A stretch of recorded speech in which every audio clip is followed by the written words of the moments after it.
And it is that time of week, Rooted in Sports Tuesdays. I got my boy Swan Don Yes, on sir. the other Yes, end. sir.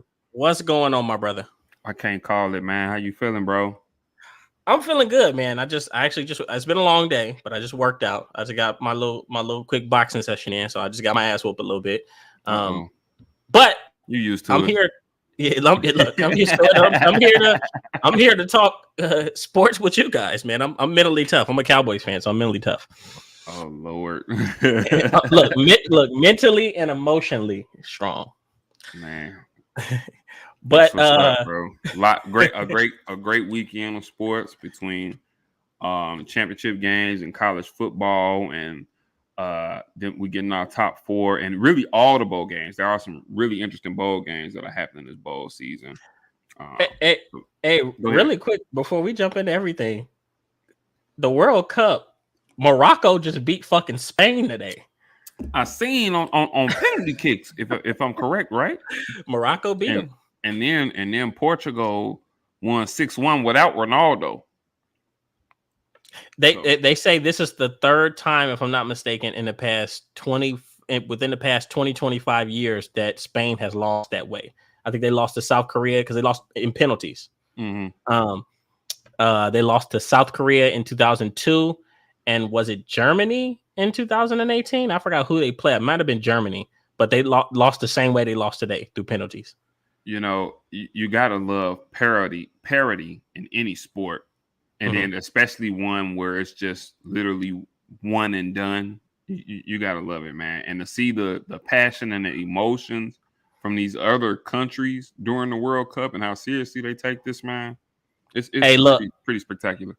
somebody said this. They said, I saw this tweet.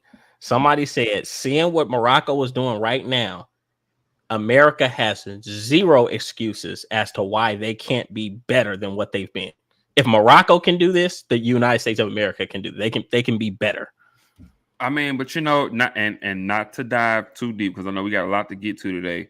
Uh-huh. But unfortunately, here in America, for that to probably be, you can argue that soccer or football, you can argue that it is the most popular sport in the world, and for soccer to be that way, it's just not that here. And I don't know if we'll ever really pick up and really be competitive again until that genuine interest comes from here and from our youth, and we really start grooming youth to for that. Well, I'll say this. And we gotta get into this intro. You guys see, we got to monologue a little bit, talk a little trash. But right.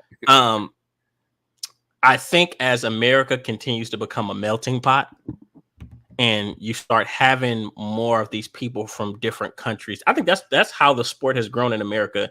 Is you're having people from all over migrate to America, and I think that as those populations grow within America, soccer or football the popularity will grow, because I think every World Cup I'm hearing more and more. I'll be honest, I didn't hear this much about the World Cup when I was younger.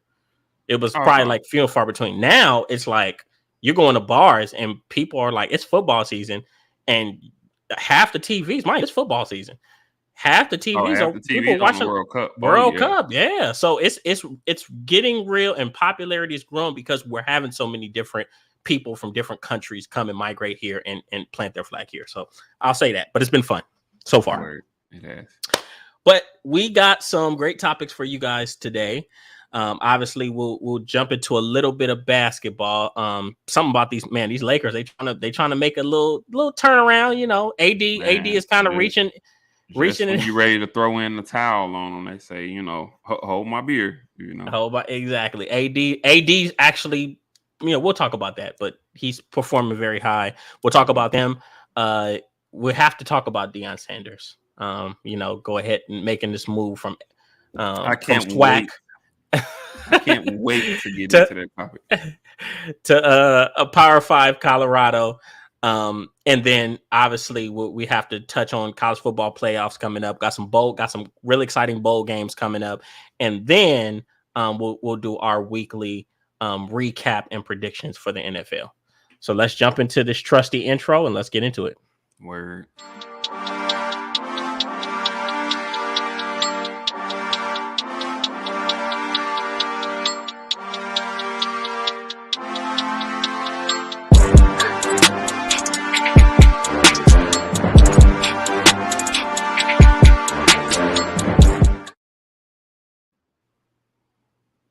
Yes, sir. And we are back. So, man, so obviously getting right to the gusto, man. Mm-hmm. The Lakers have had, we talked about, me and Zay talked about them about a week and a half ago. But just the last few games, they've really had some big statement wins. Namely, I say the main one I was looking at was they played the Bucks on Friday, December 2nd. And they was able to come out with a very hard fought win against who some people would consider the best team in the NBA. Mm-hmm. Starting with that game, I know there was a few other games during the weekend, but I think that game kind of stood out because of the opponent.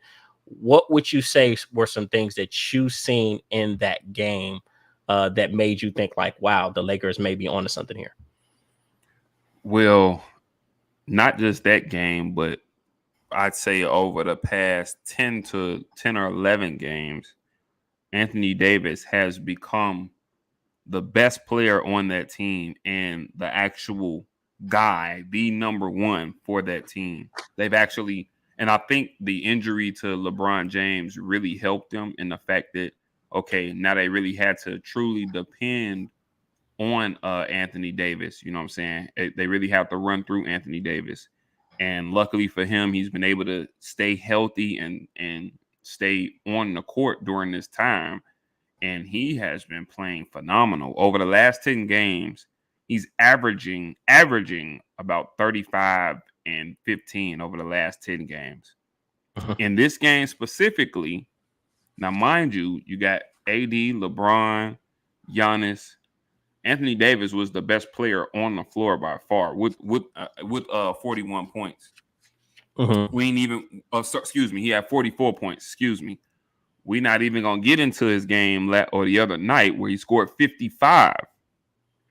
So Anthony Davis is playing out of his mind right now, and I think that directly correlates to the success that you're seeing the Lakers have. They've won 8 of their last 10 games. Mm-hmm. They're starting to shoot the ball a little bit better. LeBron James has came back and he has sort of happily accepted that kind of second fiddle role, so to speak. And even playing second fiddle, I mean, he's still averaging, I believe, about 27, 7 and 6, something like that on the season. Mm-hmm. So, even in kind of taking that back step, he's still having a phenomenal season. But yeah, Anthony Davis is slowly but surely climbing up that MVP ladder and putting his name in the conversation. And that's what you're seeing in this here game, man. Just a constant dose of Anthony Davis with his 44 and 10 against Milwaukee. Obviously, LeBron chipped in with 28, 11 assists, and 8 rebounds. And last but not least, and I think we spoke to this not too long ago, Russell Westbrook seems to finally be embracing his role coming off the bench. And Darvin Ham is starting to trust him a lot more. He's starting to not necessarily force it so much, to not make as many bad decisions. You're gonna get 4 or 5 turnovers a game from him, regardless, no matter That's just what. who he is. But if you can minimize that, if you can get, like, specifically in this game, he had 15 points, 11 assists, 7 rebounds. You know what I'm saying? If you can get double digit assists out of him, which is a number that he's starting to put up more often. Hey, you can live with the 4 or 5 turnovers.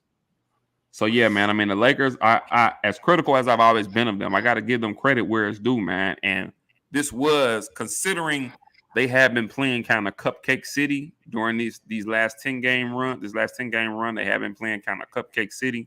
This was a great win for them to get against Milwaukee in Milwaukee. Now, let me ask you this, because first of all, 2 questions. One, wasn't this supposed to be the original plan? Let's take out Russell Westbrook or any of the other supporting cast. But when AD was first brought to LA, Mm-hmm. wouldn't you say that this was the initial plan? Like LeBron is in those twilight look, let's use quotations because he's still balling, but he's Mm-hmm. in those twilight years of his career. Mm-hmm. Do you think it was within his plan that, like, dude, you're AD, you're young, you're still well into your prime, like you basically, I think LeBron, let me ask you this. You think LeBron wanted to do for AD what Dwayne Wade did for him? Oh yeah, I think that was originally the plan. And then even if you look back to that season in the bubble, I believe that would be the 2020 season that seemed to have lasted forever. But Mhm, even if you look back to that season in the bubble, granted, I believe LeBron did win Finals MVP mhm, that season during that Finals, but it was the play of Anthony Davis that was really really key during that playoff run. He was healthy, he was aggressive, and he was showing why, when healthy, you can argue he's one of the top 3 to 5 players in the NBA. I mhm. mean, and obviously we know his skill set. We know what he can do. As a big, he can shoot. And let me say this as well. Right now, you can make a big argument, and you probably win that argument, that if the season ended today, he may be Defensive Player of the Year. Okay. That's how well he's been playing across this stretch of these last 10 games. When he's averaging about 35 and 15 over these last 10 games, and he's playing at an extremely high level on the defensive end. He seems to be, getting healthy, because I remember early in the season he was always grabbing his back, and Mhm, you just never knew with him. But he seems to have, now he's finally ran off a stretch of games where he's healthy, and they've been running their offense through him. Now let me say this. I think that they had the right part of their schedule come at the right time. And I say that because they've been playing sort of bottom feeders. okay. For instance, okay, I did say they're 8-2 over their last 10 games. They are 8-2. Mhm. 3 of those wins are against the San Antonio Spurs, Pretty bad number. who have lost 11 in a row. Right. They, as a matter of fact, at one point they played San Antonio on back-to-back nights in San Antonio and won both games. Right. San Antonio, although I mean we know what Greg Popovich has done in this league, but let's be serious. They're probably in the Victor Wembanyama sweepstakes. Okay, so I think you're seeing tanking at its finest with that team. Mhm. They've had Detroit in the mix. They've had the Pacers in the mix. Although I think they actually lost to the Pacers. That's one of their 2 losses during this 10-game stretch. That was a last minute loss, right? Yeah. Rookie Andrew Nembhard, who's been playing well, by the way. He hit the game-winning 3 on them. Mhm, But yeah, I mean they've had a stretch of bottom feeders kind of come at the right time, so that they can kind of get a few wins and really get a little chemistry under their belt. And it's crazy to say this, LeBron being out might have been a blessing in disguise, because it gave them the opportunity to really start running their offense through Anthony Davis. So when LeBron get back, and the unselfish superstar that he is, when yeah. LeBron got back, hey, he's just like, hey, you know what I'm saying? Let's just keep the same train rolling. Let's keep the same thing going. This is what seemed to have been working. Let's That's keep it. music that I feel like that's music to his ears, where he can Oh pass yeah. the ball and facilitate. Like, I feel like Oh yeah. that's his game 100%. Well, so then let me ask you this: is it sustainable with Anthony Davis, and we know his injury history? I mean, it looks Mm-hmm. great right now. We Mm-hmm. know the caliber of player he is, but is this, if you were to guess, do you think that this is sustainable for the Lakers? And can they overcome? Can they overcome Anthony Davis going down again? Well, I think you hit it on the nail there. I mean, injuries is probably the biggest thing for this team.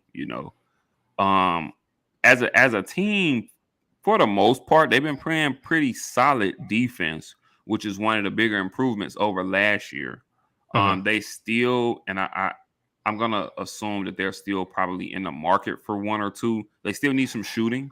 mhm. So I would expect them to make a move or two throughout the season, or sometime close to the trade deadline, to get some sort of shooter in there, whether it's via trade or maybe some veterans minimum. They pick up somebody who gets let go or something. But I expect them to bring a shooter or two in during during the season.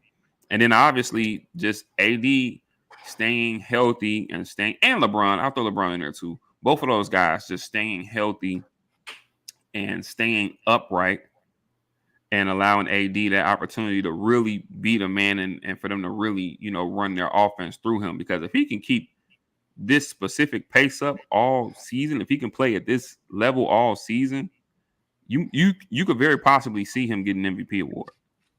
So to answer our question, barring health, I do think it is sustainable. I wouldn't say that they're a championship contender yet. Yeah. But barring health, they're at least a top 6 playoff team. Yeah. Mm-hmm. Yeah. Okay. Well, that's good. And I'm sure the Lakers faithful are feeling just a little bit better because it was getting ugly in the beginning of the season. But I don't know, man. Man. Yeah. And but it's good. They're getting healthy. Everybody's getting healthy at the right time. You're finally starting to see that Anthony Davis again that you probably thought you were going to see. And another thing, too, with AD is that I don't know if you remember, but remember during the offseason, he had said something to the fact that he hadn't picked the ball up in like 2 months. You know what I'm saying? Because he left the season early last year, and he said he had took some time off. He hadn't picked the ball up at all. So which drew the ire of a lot of people when he said that. Oh, myself included. So this could be a situation where, okay, now we're finally seeing AD, get healthy, because he's playing ball and he's conditioning and, he's kind of knocked some of that rust off. And now it's like, okay, I got the engine rolling now, look out, lead. No, I mean, first of all, man, it's just good to see. And I've watched, obviously I've gotten a chance to watch a little bit of him play, but you can tell that he has kind of got that confidence back in himself. Because, maybe it's just, it seems like so long ago, but Anthony Davis was a fucking dude.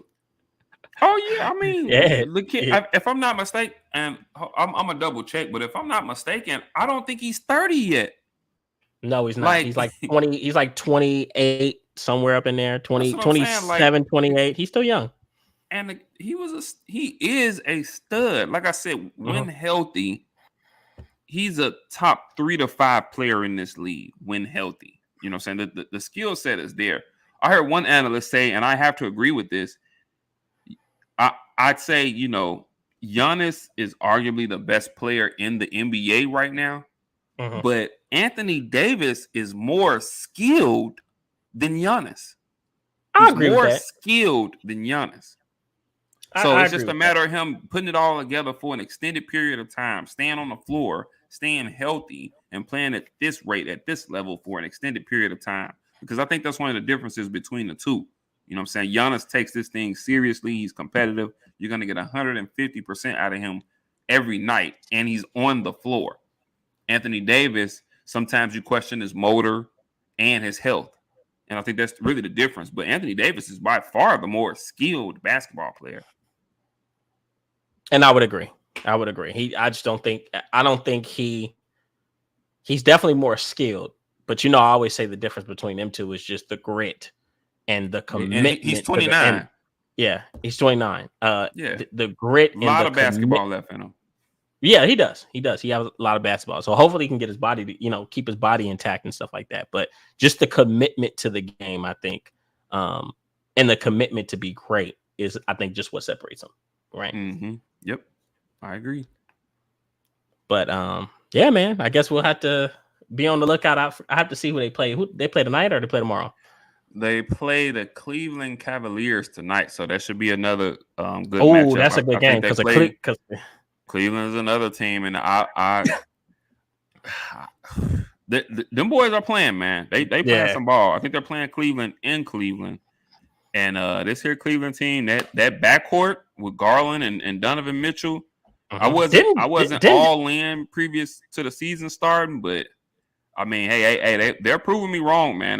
They are a legit team out east. Didn't Darius Garland drop a 40 burger the other day? Oh yeah, man. I'm not surprised at all. Actually, I think he was it a 40. I think he has a 50-point game or something this year. But shucks. But yeah, I mean, you can argue that they're right up there with the top backcourts in the league. You know what I'm saying? You can argue they're right up there with Chris Paul and Devin Booker. And Chris Paul has been out for a while now, but I mean they're one of the top backcourts in the league. So that should be another serious test for them. Yeah. Hopefully they don't get I think as long as they keep it competitive, that'll be progress for them. But hopefully they don't get ran off the court. Right. Exactly. Yeah. Yeah, but that is our NBA update. A lot more to come. Obviously, we know the NBA season is going to continue to heat up the closer we get to the holidays. But we get to talk about a very fun topic that is, been all on the airwaves, man.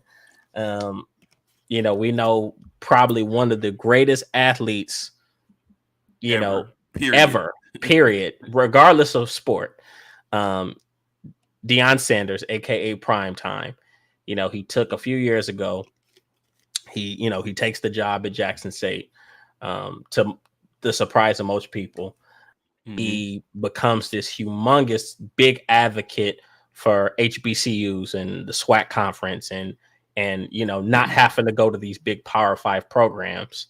And he turned Jackson State around. He started literally stealing top recruits in the nation from these Power 5 schools and convincing these guys to come to Jackson State. And obviously, lo and behold, Jackson State became a really damn good school. And they became a winning school like within a year, 2 years. I think it didn't take them long to turn it around. Yeah. But at the blink of an eye, he got offered a few Power 5 jobs, and he took the job at Colorado. So a lot of people are at odds about that. So I'm going to go ahead and let you start because I want to hear your opinion on him taking this job. Okay, so I'm gonna say a few things here. So give me a moment. So first of all, Deion Sanders, he takes this job at Jackson State. He's there for 3 years. They win the SWAC the past 2 seasons. They were SWAC champions the past 2 seasons. They go undefeated this year. He takes this job at Colorado, which is going to be a heck of a challenge because if I'm not mistaken, they only won 1 game this year. So heck of a challenge. I'll get to the football aspect of it in a second. For those out there in our community who are upset at Deion Sanders for taking this job, you need to have several seats, as they say. Seriously, several seats. Okay. First of all, here's my thing, and I explained this to someone. One of the reasons why I am not upset at Deion Sanders at all in this situation is because even early on, when asked, when talking about it, Deion Sanders has always made it clear that he's always been open to coaching a team in a Power 5 conference. He has always been very blunt and clear about wanting to coach a Power 5 team, okay? Not once has he ever uttered, hey, I want to be here and I want to stay here for a lifetime, forever. Not once has he uttered that. But he did have aspirations of going to an HBCU and really bringing notoriety and bringing more attention and drawing more eyes to Jackson State and other HBCUs. And he was 100% successful in that. We have never seen more HBCU nationally televised games than we did when he was there. That's more so because of his name alone. That's true. He comes there. This school was traveling around. They were on these buses and just traveling under terrible conditions.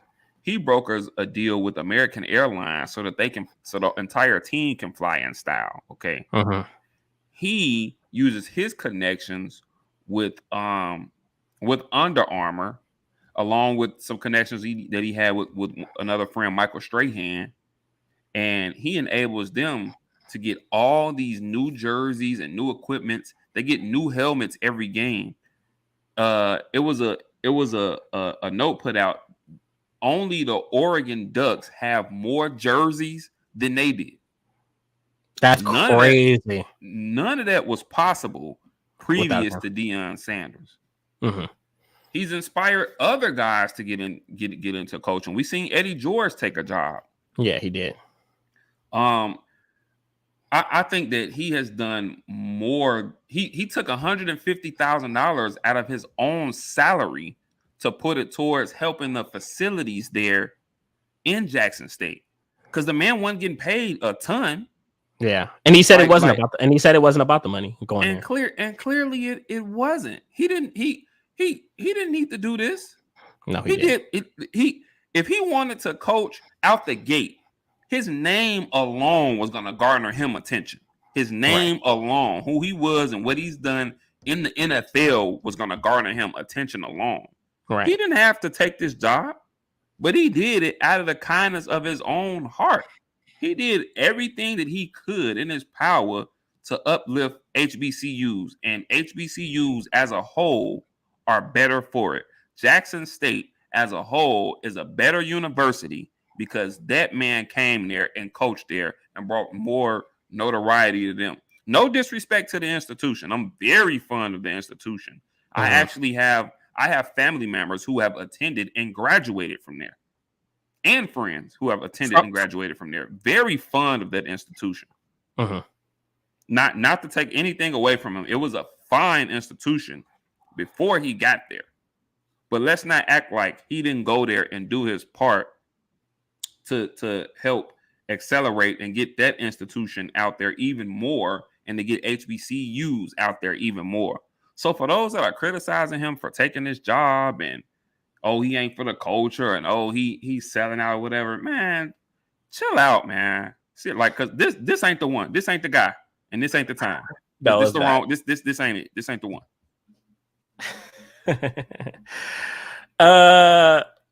Well, first of all, I'll start out and I'll say this. It's things like this that make sports talk so fun, right? Because it raises so many. It's just such a polarizing topic, you know. And obviously he's a polarizing figure.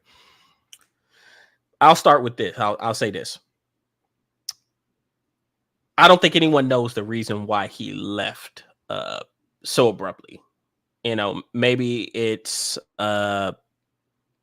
maybe he just truly liked the Colorado opportunity. You know, I for one thought that he was going to be at Jackson State maybe for like another year, 2 years, maybe until his sons graduated, and possibly until he got a better offer. But obviously he chose to leave sooner rather than later. Now, from a football standpoint, I am surprised that it's Colorado that's the next move from a football standpoint. So true. Right. Especially especially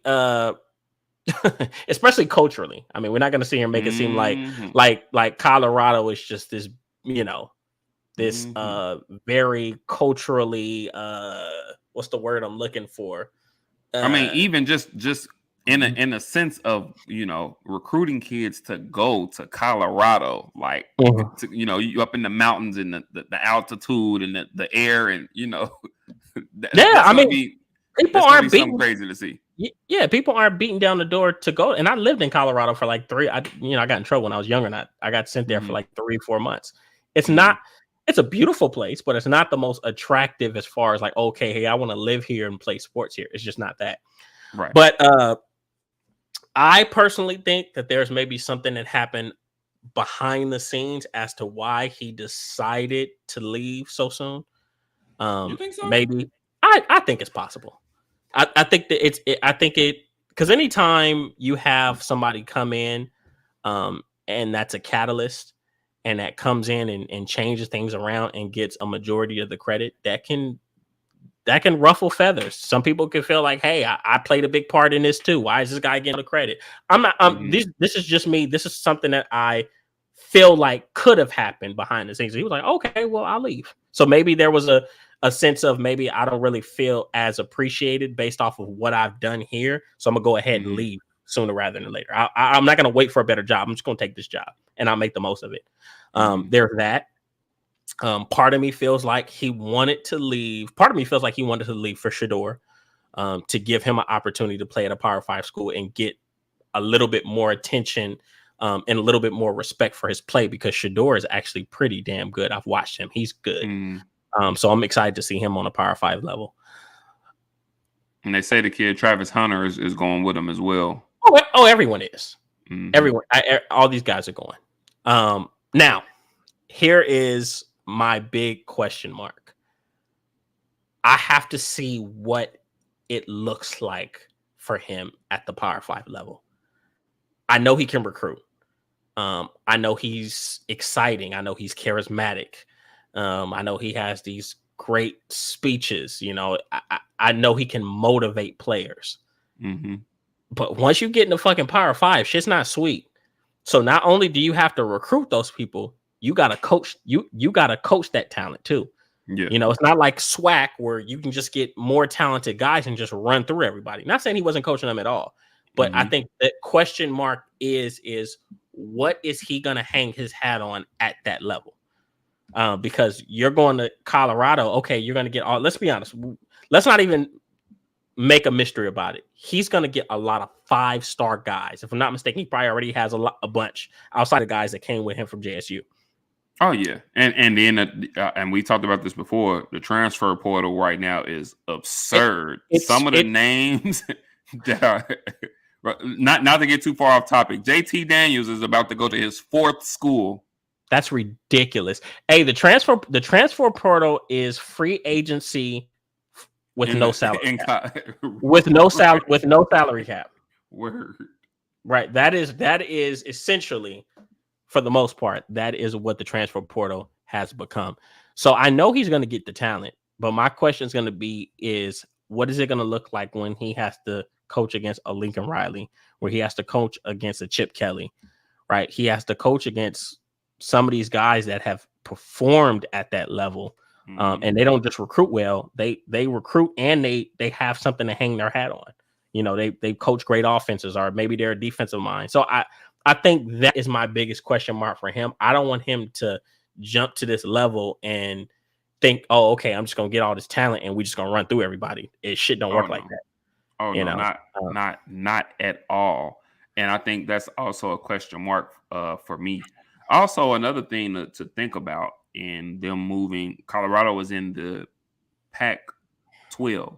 They are. And another thing to think about in him moving, and you may say this could have been strategic as well. We can't forget that I believe that's USC and UCLA will be moving to the Big Ten pretty soon. 2024, yeah. So he has the opportunity. It's something that may open it's something that may open a door for him to really kind of, you know, take over a conference, because there's also been speculation about Washington and Oregon. We'll see what happens, but for right now, we know that USC and UCLA are moving to the Big Ten after next season. Right. So I mean, maybe that's something that he thought about as well. You know, I'm sure he factored it in. Oh yeah. Now he's and I didn't see the video, but I heard about the video where he's already went in and I'll watch it. Guys. It's funny. He went in and talked to the guys and just kind of told them, you know, hey, you know, if you think you can't, you know, I'm bringing my guys, I'm bringing some dogs. You know what I'm saying? If you think you can't handle it, go on ahead and hit the transfer portal now, you know. But that's Deion Sanders. That's his attitude. Hey. I also seen a report that he's pretty much let go everyone from Colorado's coaching staff but one person. Because obviously he's already been talking. He's going to bring his own guys with him, you know. I mean, and that makes sense. If I'm not mistaken, he hired Willie Taggart. Willie Taggart, okay. If I'm not mistaken, was one of the people he hired. I think so. And then if I'm not mistaken, he had I think he had Mike Zimmer down there with him. I don't know. Don't tell me he brought Mike Zimmer with him. I know Zimmer was in Jackson State with him.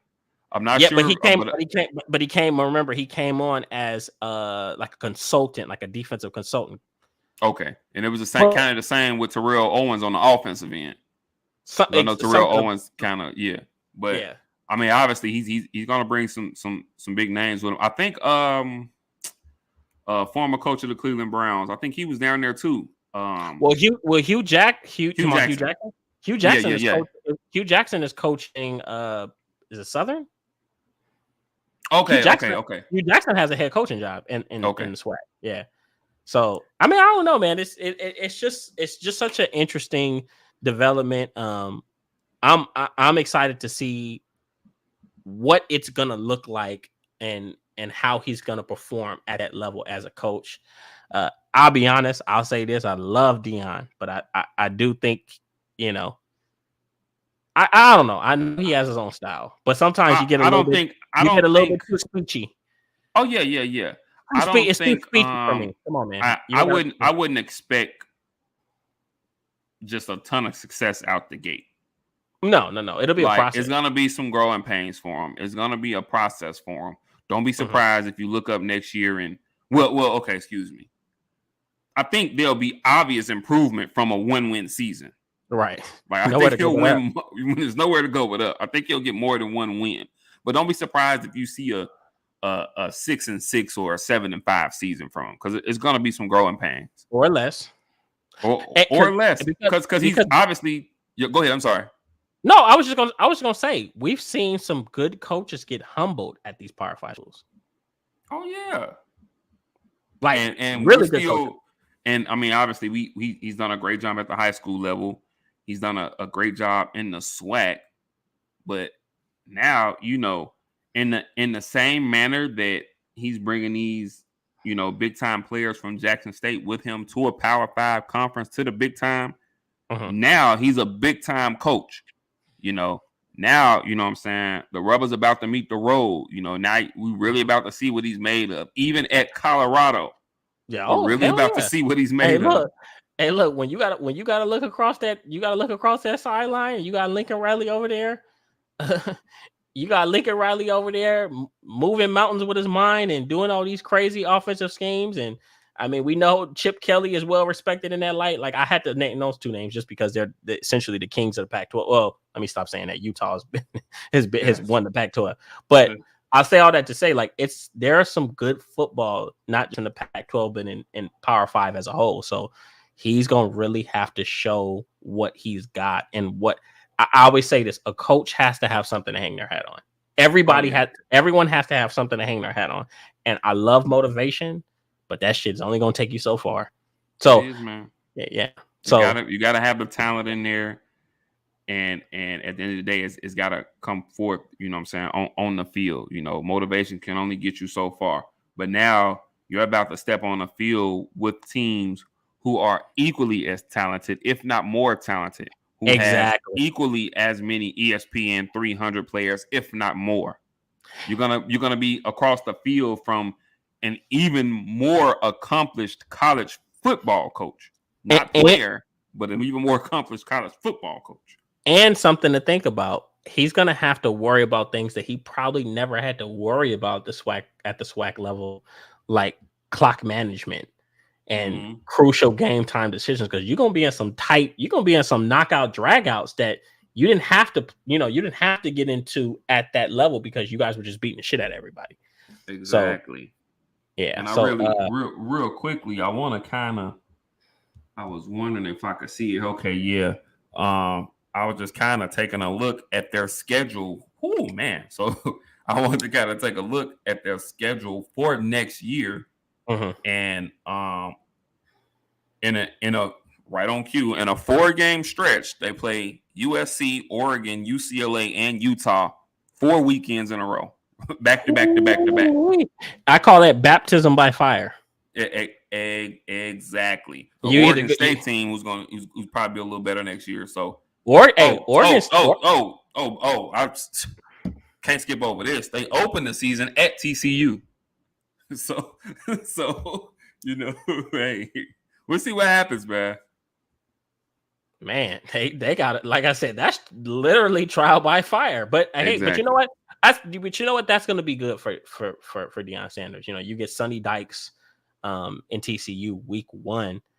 And I think it's going to be good to, one, either triumph and get a big win like that, which is going to be a confidence booster, or 2, you get punched in the mouth and you looking like, what the, you know, and once again, I know Deion's a very confident guy, but man, he may get in one of those moments and his team get punched in the fucking mouth and he make a wrong decision, or he mismanaged the clock, and he's looking up like, damn, okay, yeah, this is a lot different than what I expected it to be. So, Yep. but it's good. That game is at TCU. Oh, I can't see right now if it's at a mutual site or what, but TCU is the home team, so I'm not sure if that's actually at TCU or if it's at a mutual site. But that's gonna be TCU week 1. So that is gonna be a tough game. But yeah, is.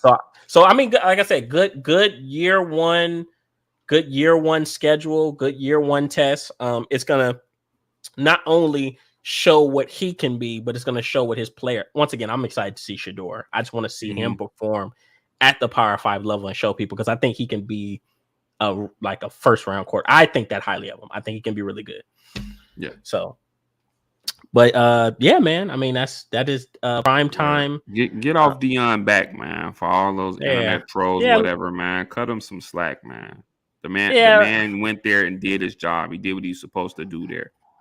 He did nothing but help the HBCUs and help the culture. I think people were more offended. Now you have some people that are on him, I think, obviously, about him leaving the SWAC. But I think it was more so how hard he flew that damn flag. I think that is what made it worse. Me, I'm on your side. I get what you're saying. Like, this is a man that has a family. This is a man that clearly has career aspirations, as every coach should. And he made that obvious from year one. The man was all on the man was on Good Morning America and on the Today Show. They did personal interviews with him, and he made it known, hey, if a Power 5 conference comes calling the right job, hey, I'll definitely take a look. He's never said, oh, I'm a lifer here and I want to be here, and he's never did that. He's always made it known that he wanted to move higher. Did you see at the end of their game? Did you see like the video of like how he was in a rush to leave? Like oh my goodness. They was doing the ceremony, and he's like, yo, like, hurry this up. I got a plane to catch. Like, he was ready to get the hell up out of there. Even talking to his wife, and he was like, you could tell his wife, she kind of snapped at him and stuff like that. But he kind of told her like, hey, stop talking to people. Go over here, get ready so we can leave. But it was just like, man, he's really ready to get the hell up out of there. So yeah. But like I said, I wish him the best of luck at Colorado. I really love to see him take a 1-win team and really turn them around in a couple of years here. So hey, you know what? Hey, look, you know what's gonna be funny? Let's see who's gonna have more year one success, Deion Sanders or Trent Dilfer? Because Trent Dilfer got the UAB job.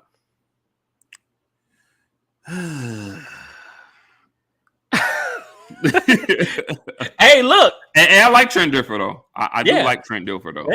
Yeah. I might have to take I'm gonna take Deion. Screw it. Okay. Hey, look, and quiet as kept, UAB's in the bowl. They're a better team. Yeah, clearly, yeah. Mm-hmm. So, but yeah, man. So we'll definitely see what happens with that. More to follow with Deion Sanders. But obviously, that leads right into college football. The college football playoff is set. I had a very disappointing Friday. I saw my Trojans get their ass whooped. I was just I just knew, that we was going to dominate that game. And, I actually made a bet that we were going to end up in the national championship, but it was just because I was so confident in Caleb Williams, but he popped his hamstring. Yeah. I was going to say, not that he played terrible or anything at all. No, but you could tell his mobility was hampered. And I think his mobility is such a big part of his game, especially with the makeup of this team. He has to be Superman. He has to make multiple people miss. That's just such a big part of his game right now that he couldn't afford to not be able to move. And once that happened, you can just tell it was never the same. And then, from there, Utah was sending just the dogs at him because they knew he couldn't move. But obviously USC lost that game, which allowed Ohio State to make it back into the college football playoff. And they are at 4. TCU, which lost their conference championship game to Kansas State. They actually, ended up at 3, Stayed at rightfully 3. Mm-hmm. stayed at 3. And then, you got Michigan at 2, who beat Purdue, and then Georgia obviously stood pat at 1 after beating LSU pretty bad. So you had a lot of people. I'll say this, and I'm gonna let you go. You had a lot of people that were upset that TCU remained and Alabama stayed out, which I think is absolutely fucking absurd. That people even have the audacity to feel like Alabama deserved to be in after the way they played this year. But yeah, tell me what you think about this top 4. I think that this top 4 is perfect. I think that they got it right. I think that they got the top 4, not the best 4 teams in the nation, but I think that they got the top 4 teams in the nation that deserved to be there. I think they got it right for once. My only knock was that they kept TCU at 3 and didn't move them back to 4. That was really my only knock. And I understand why they did that. I think it's more so of a just in case, what I'm saying, they can get that Michigan, Ohio State, that rivalry game possibly for the national championship instead of having it right back in the semifinal. And I think that's probably best case scenario, actually, I think, for college football, if they could get Michigan, Ohio State again for the championship, biggest rivalry in the sport. Well, I think really quick, just to interject, I think that you can't justify putting Ohio State over them because TCU has the strongest resume of anybody in the top 4, Georgia included. They've played and beaten more top 25 teams than anybody, and they have 12 wins. Everybody they came in with 12 wins. So they only have that one loss, and it was a close loss. Really, it was their fucking fault. Sonny Dykes should have ran a QB sneak, but another story for another day. But I mean, that is the fashion in which they lost. Whereas Ohio State got blown out at home. Not saying Ohio State didn't deserve to be in because they're in, but I think that they got it right with leaving TCU at 3 just because of their resume being better than everybody else's. Well, okay, so I guess I look at it like this when you look at the 2 teams. Who had okay, when you look at who they beat, okay, I feel like TCU, they did beat some ranked teams, but some of those ranked teams kind of faltered toward the end of the season. Now, I think as of right now, you would say their best the best win on their schedule to me was probably beating Kansas State, who ultimately beat them in the Big 12 championship game. But innately, it kind of makes their win against them look better in the regular season. They did beat Kansas State, and they also beat Texas. Yeah, because it showed that they're really yeah. Okay, on the flip side, we can't forget that Ohio State did beat Notre Dame, who's sitting at I believe 18 or so right now, 18, 19 or so right now. They did beat Notre Dame, and they beat Penn State. Who's also another team in the top 15ish team, I believe. I can't remember where they at right now, but they also did beat Penn State. Then you look at the 2 losses. I mean, I think Ohio State has. Okay, here's my thing. I'm gonna guess that TCU got rewarded because they lost by a field goal. Twice what we seen Michigan do to Ohio State. True. So I guess from if you're saying it from that notion, okay, I can understand. But just overall, as far as the better loss, I mean, because of the points, okay, you probably say TCU, but obviously Michigan is a much better team than Kansas State.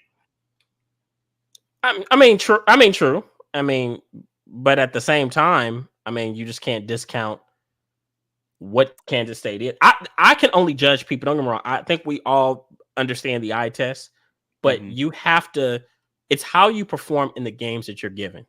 Because I think in college football we get caught up on the 4 best teams, or we know Alabama would beat them, or we know Ohio State would beat them. Well, guess what? if you can't win the fucking games that's on your schedule, and once again, I'm not, obviously we know Ohio State only lost to Michigan, so we know that they deserve to be there. Mm-hmm. But, let's use Alabama, for example. They didn't handle business and then they were favored in the games that they lost. Oh, to me, Alabama has absolutely no argument to be in this top 4. None. But I'm saying other than them being Alabama and the TV and the ratings. Yeah, but you have some people that they have no argument. And I agree. But you have some people that have the mindset that because they're Alabama and they may have more talent, that that basically they're a better team than TCU. But to me, you can only be considered a better team if you handle business with the schedule that you are given. So I think I look at what TCU did with the schedule that they're given, and it's hard to argue against it. Yeah. And they played a lot of tight games and they've won those games. Yeah. You got to give them credit for it. So I mean, yeah. So and what you said earlier, I think holds true too. There is some politics and a cash grab attached to it. Everybody wants to see that Michigan Ohio State matchup. But I'm gonna tell you this, and I'm gonna go ahead. If Ohio State somehow finds a way, I don't think it's gonna happen. If Ohio State finds a way and beats Georgia, I might just have them win it at all. I think that might just be the little. I think that might be the confidence booster that they need to beat Michigan, because they do have more offensive firepower. They're definitely the more talented team. They definitely have the better quarterback. I can't say the better coach, but so I don't know. It's gonna be interesting, but I have so much respect to TCU for what they done, and I hope they make it a game with Michigan. I don't believe they'll win, but I hope that they smack and punch them in the mouth. I got two things I want to throw at you. Go ahead. I'm gonna ask you the first one, and then because I think you might need a little time to really think and really think on it. So the first question I was gonna ask is there a bowl game outside of the college football playoff, outside of those top 4 teams? The first question I was gonna ask is there a bowl game or a matchup that really kind of stands out to you and that you look great, that you think is gonna be a great matchup? You could take a second on that one. You might need a second on that one. Okay, I got 2, but go ahead. Okay. The first question I was going to ask, and this is a very interesting one. Mm-hmm. I think for a few weeks now, the consensus theme has been that Caleb Williams is probably the Heisman. As a matter of fact, I think Vegas has him as a fairly large favorite to win the Heisman. They invited 4 quarterbacks there on Saturday. Caleb Williams, Stetson Bennett, who was it? CJ Stroud and Max Duggan. Forgive me from if I'm messing up TCU. his name, from TCU. Yeah. What I was going to ask, because there's been some rumblings, and I kind of think rightfully so. Although both teams lost, USC and TCU lost. When you look at the performance that Max Duggan had, especially in that fourth quarter on that last drive for TCU to even have them in the game, do you think that gave Max Duggan a possibility to possibly win the Heisman this year? Because he put on, I don't know if you've seen the game, but that in that fourth quarter, specifically that last drive to tie the game, when they went down, scored, then they got the 2-point conversion, that was all him. And you're talking about a guy that was winded, that had been getting beat up all game, but that was all him. That was unfortunately they lost because, like you said, I think they should have ran him again in overtime. Right. But that was a Heisman performance right there. Do you think that kind of opened a door for Max Duggan to slide in and possibly win the Heisman? Okay, so first of all, I got to give Max Duggan his credit because he's definitely played his ass off this year. Mm-hmm. So, and I'm not trying to be a homer when I say this. Only reason I have to say no is because what we've seen Max Duggan do against Kansas State in their conference championship, we've seen Caleb Williams do week in and week out with a USC team that is basically look, it's kind of like when you watch Love and Basketball when she played in Spain and the coach was talking and You know, she couldn't understand what they say, and she asked her. She Yeah. she said, What did the coach say?" She said, "Pass Just you the ball. get you the ball. Just get you the ball." I mean, that essentially. Let's be real. Even though they've had talent at wide receiver, the truth is that team is so Caleb Williams dependent. If he couldn't be his phenomenal self, they couldn't win. That's really what it is. So it's nothing to take away from Max Duggan, but what can we say he really did that we haven't seen Caleb Williams do?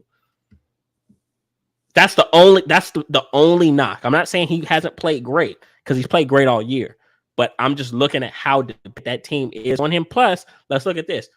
TCU's a more well-rounded, way more well-rounded team than what USC is. Because they made some key stops in that game to give them a chance to even get back into it. Oh yeah. You know, Oh, US you know how critical I've been of Lincoln Riley and his defenses. Yeah, Even back to Oklahoma. Exactly. So that is the only reason.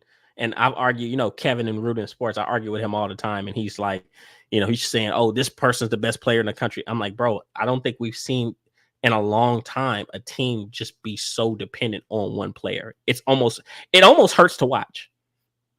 And he'll be back next year. And he'll be back next year. Hopefully they give him a fucking defense, and hopefully they you know, they can establish a lot more of a consistent running game. But yeah. Word. So and then outside of the top four there, what is a bowl game that you kind of maybe got your eye on that you think is a really good matchup? Could be a really good matchup. Okay, so it's two. Okay. All right, one, and I'm sure you probably had your eye on this one. I will see the South Carolina Notre Dame game.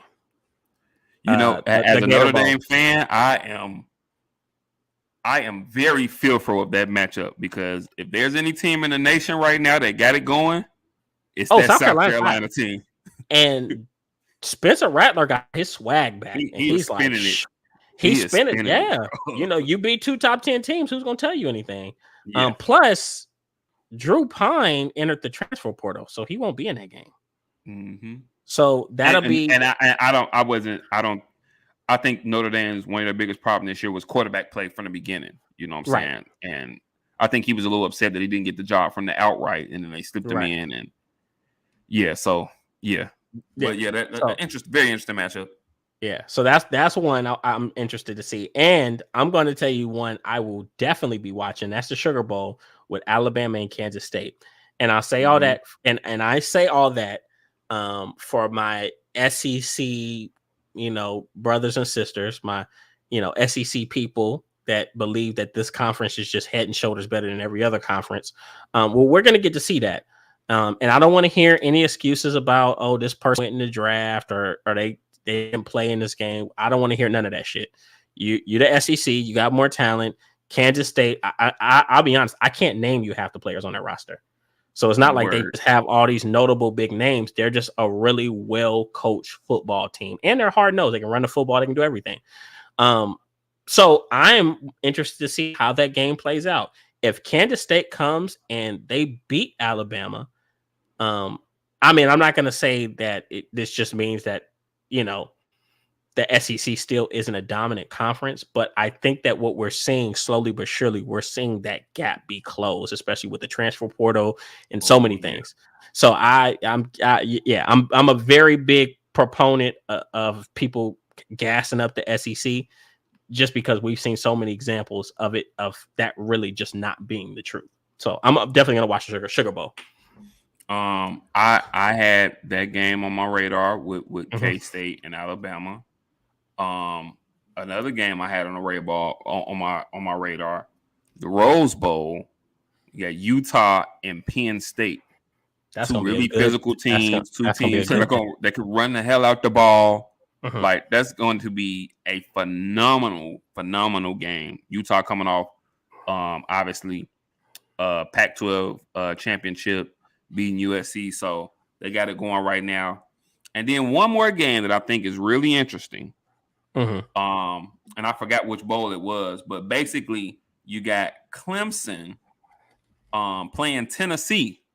We know Tennessee will be without Herndon Hooker. Clemson, DJ Ugalea is into the transfer portal. He jumped in but he got benched. He got benched in the last benched. game, entered the transfer portal. So I think that's going to make for a really, really interesting matchup right there because the kid, I think his name was Tim Bowman or something, the kid that they have come in for him, did a pretty solid job in the ACC championship game. Did a pretty solid job. So and then Tennessee, they got some time with their backup quarterback because obviously these kids got almost a month or so, you know what I'm saying, to really prepare for these for their bowl games. You're talking about big games, New Year's 6 games, you know. So they'll have almost a month or so to really prepare themselves for their games. So I mean, that was another one I'm looking at. And I mean, even if you look at all 41 bowl games, I mean, there's a Texas and Washington. That's going to be a good one. Like that's going to be a really good matchup. Yeah, there's a ton of really, really, really good bowl games. You know what I'm saying? So this is going to be a great bowl season. A ton of games to really, really watch, really look at, and yeah, I'm excited to see this college football season come to an end with these bowl games. Mm-hmm. They got the backyard bowl with Timbuktu University and ITT Tech. That's gonna be good. I'm taking ITT and the spread. But no, so yeah, we definitely gonna have some fun football to watch. College, and then obviously we're gonna jump into the NFL. The NFL is gonna have a few really good games on Christmas Eve as well. But yeah, so college football coming to essentially coming to a close. But man, this college football playoff is going to be lit. Oh yeah, to say the least, it's going to be lit. It's going to be very, very competitive. And if people think that TCU is going to get in there and lay down based off of some of the games that they played, shit. I'm not saying Michigan. And like you said, they're used to playing close games, you know. So if they can keep it a ball game going into the fourth quarter, hey, and quietly, from my understanding, they have one of the better. They have, I forget the kids' names, but they have one of the better cornerback tandems in the nation, which makes it so easy. And they got the best wide receiver in the nation, Quentin Johnson. No, essentially, essentially, he's really good. He's really good. He's essentially. I mean, yeah, you know them strong. Okay, words. You know what? When you got them kids, when you got them boys up at Ohio State, now that's some strong words. I tell you this. Let me throw this out. He's the best wide receiver coming into this upcoming draft. He'll be the top wide receiver taken, Quentin Johnson. Over Jordan Addison. I was going to say, isn't Marvin Harrison Jr. coming out this draft? No, he's a sophomore. Okay, he's a sophomore. So, but yeah. So or Smith and Jigba. He just Smith and Jigba is not better than Quentin Johnson from TCU. Hey. And I like Smith and Jigba, but he's not better than Quentin. I know he had some injury issues this year, but last time we seen him, he put up. He just had 200 some yards in the bowl game last year. So yeah, no, he's a dog. I give him that. But yeah. So that's college. That is college football. We've had a lot of fun. Just watching these championship weekend was fun. Like I said, I was at one of my favorite sports bars. Pissed the hell off. Yeah. Man, I'm like, dude. Not only did I lose, I spent a whole bunch of money, but it was fun. It was fun just being in that environment and seeing people in the Southern California just be excited to watch USC be great again, or be good and be competitive again. So I'll take the 11-2 record. So we are on to our week 13 recap and week 14 predictions for the NFL. Right? We have a plethora of exciting games to go ahead and breeze over really quick. Yeah, it was some really good matchups between, a lot of good matchups this past week between possible playoff contending teams, So it was a really, really solid week of football. Oh yeah, 100%. Cool. So let's jump right into it. Obviously, we had the Bills Patriots. Obviously the Bills won 24-10. The funny part is when you watch this game, it really was fairly competitive. It wasn't like the Patriots went in there and laid down. No Bill Belichick team will ever do that.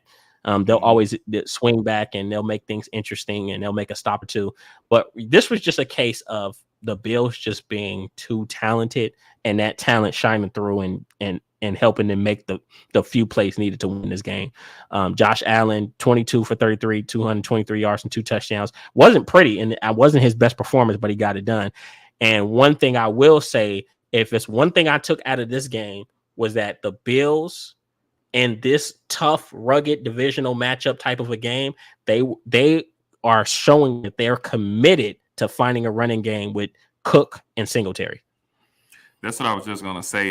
It seemed like James Cook finally, the rookie, finally kind of got out of the doghouse, because for a while, if you remember, even back to week 1, I think his first carry in the NFL, he fumbled, and it seemed like he had been in the doghouse for a long time, and so it was refreshing to see him finally get, he had more carries than Singletary. He had 14 touches for 64 yards, led them in rushing.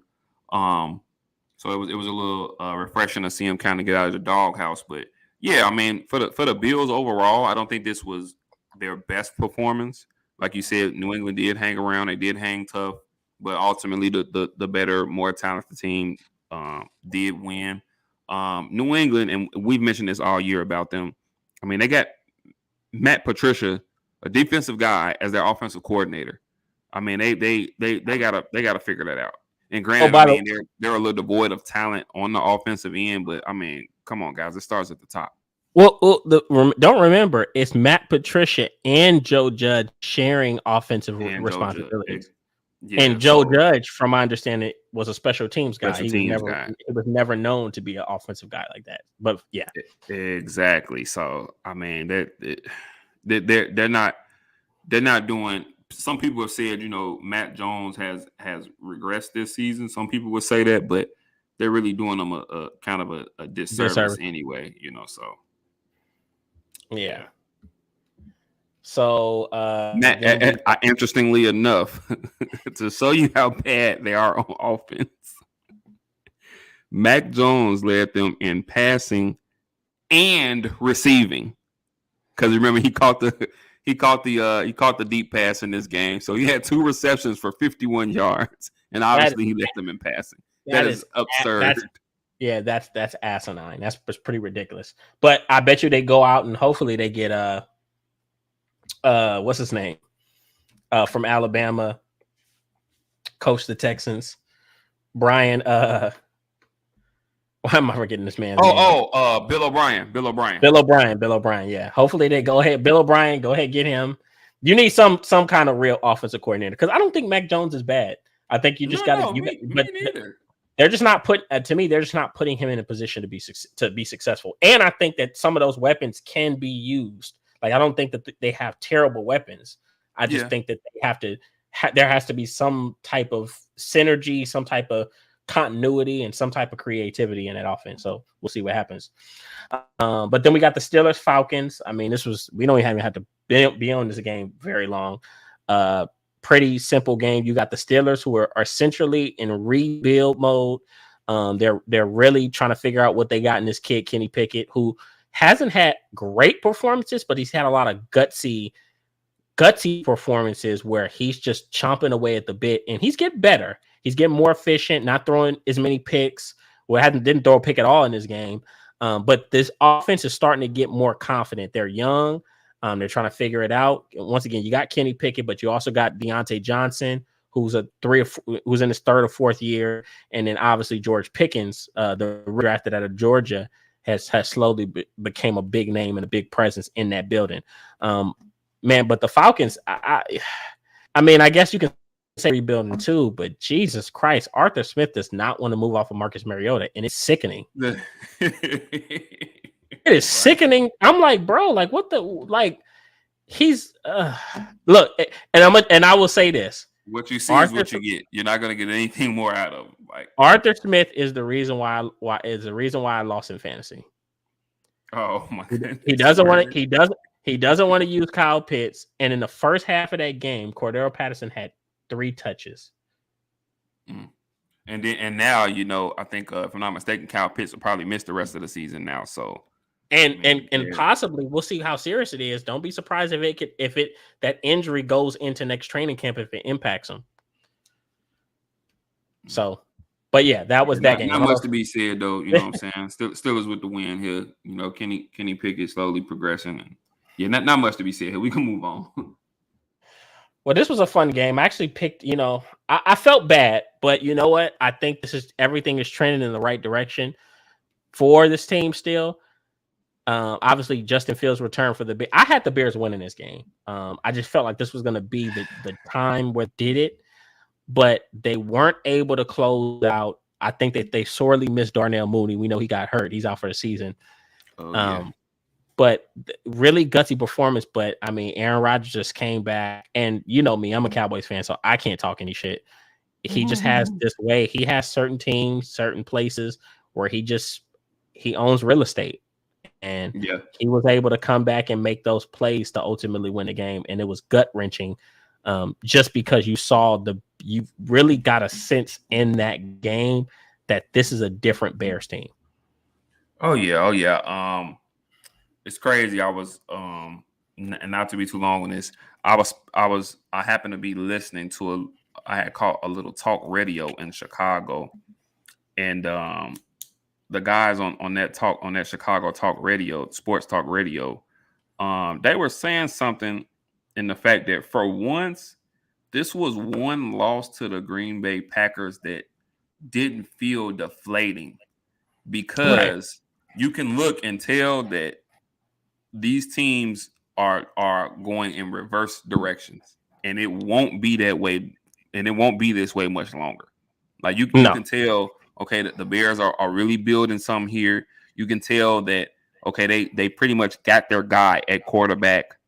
They got over 120 some odd million in cap space for next season. Oh, yeah. And if I'm not mistaken, if the season ended right now, I believe we'd have the second pick.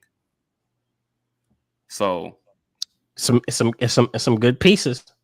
Absolutely. Don't you guys have two? Don't the Bears have two picks is it two picks or one pick in the top 15? I have to look at it. I'd have to look too. I know right now, if I'm not mistaken, we're looking at probably the number 2 pick, which I think we could go a slew of ways with that. Crazy enough, call me crazy. I want to see us get Will Anderson from Alabama. It makes sense. It makes sense at that pass rushing presence. True, but you got to add some. We could go a lot of ways. We could go wide receiver. We could go O-line. I mean, y'all might could trade. You never know. I mean, I was about to say you might could trade down, but when you're picking in the top 3, top 5, you want to take advantage of picking in that range, and you want to get a true blue chip player. And I think Will Anderson is that. So, I mean, y'all can go a variety of different ways. Agreed. But yeah, man, I'm excited. You know what I'm saying? Justin Fields was even though you look at the stat line, you know, you see those 2 interceptions. One was on a Hail Mary. The other one was more so the receiver's fault. He was 20 for 25. You know what I'm saying? Which is what you'd love to see as far as his completion percentages. He was throwing some pretty solid balls. And I mentioned this in the group chat. It seems almost weekly now that he's breaking a long touchdown run. Like, yes, you give him a small crease and he's gone. You know, it's almost Lamar Jackson-esque, you know. So yeah, it hate losing to the Packers. I hate the Packers, but it was a win. It was a loss that you really just got the theme. Like it's not gonna be this like way much longer. Yeah, and I think Brisker tweeted that. He said this is the last one for a while. So yeah, so that was definitely a fun game. Even though the Bears lost, it was a fun game to watch just to see 2 teams trending in different directions. So we got the Jaguars Lions. I'm enjoying this because I've been high on this Lions team all season, even when they were losing and they couldn't win games. Quietly, they've been a top 3, top 5 offense. Maybe top 3, maybe closer to top 3. But they obviously dropped 40 points on this Jaguars defense that was supposed to be improved. Jared Goff had a hell of a game. They really have something in this 1-2 punch with Jamal Williams and DeAndre Swift. This was probably one of DeAndre Swift's better games.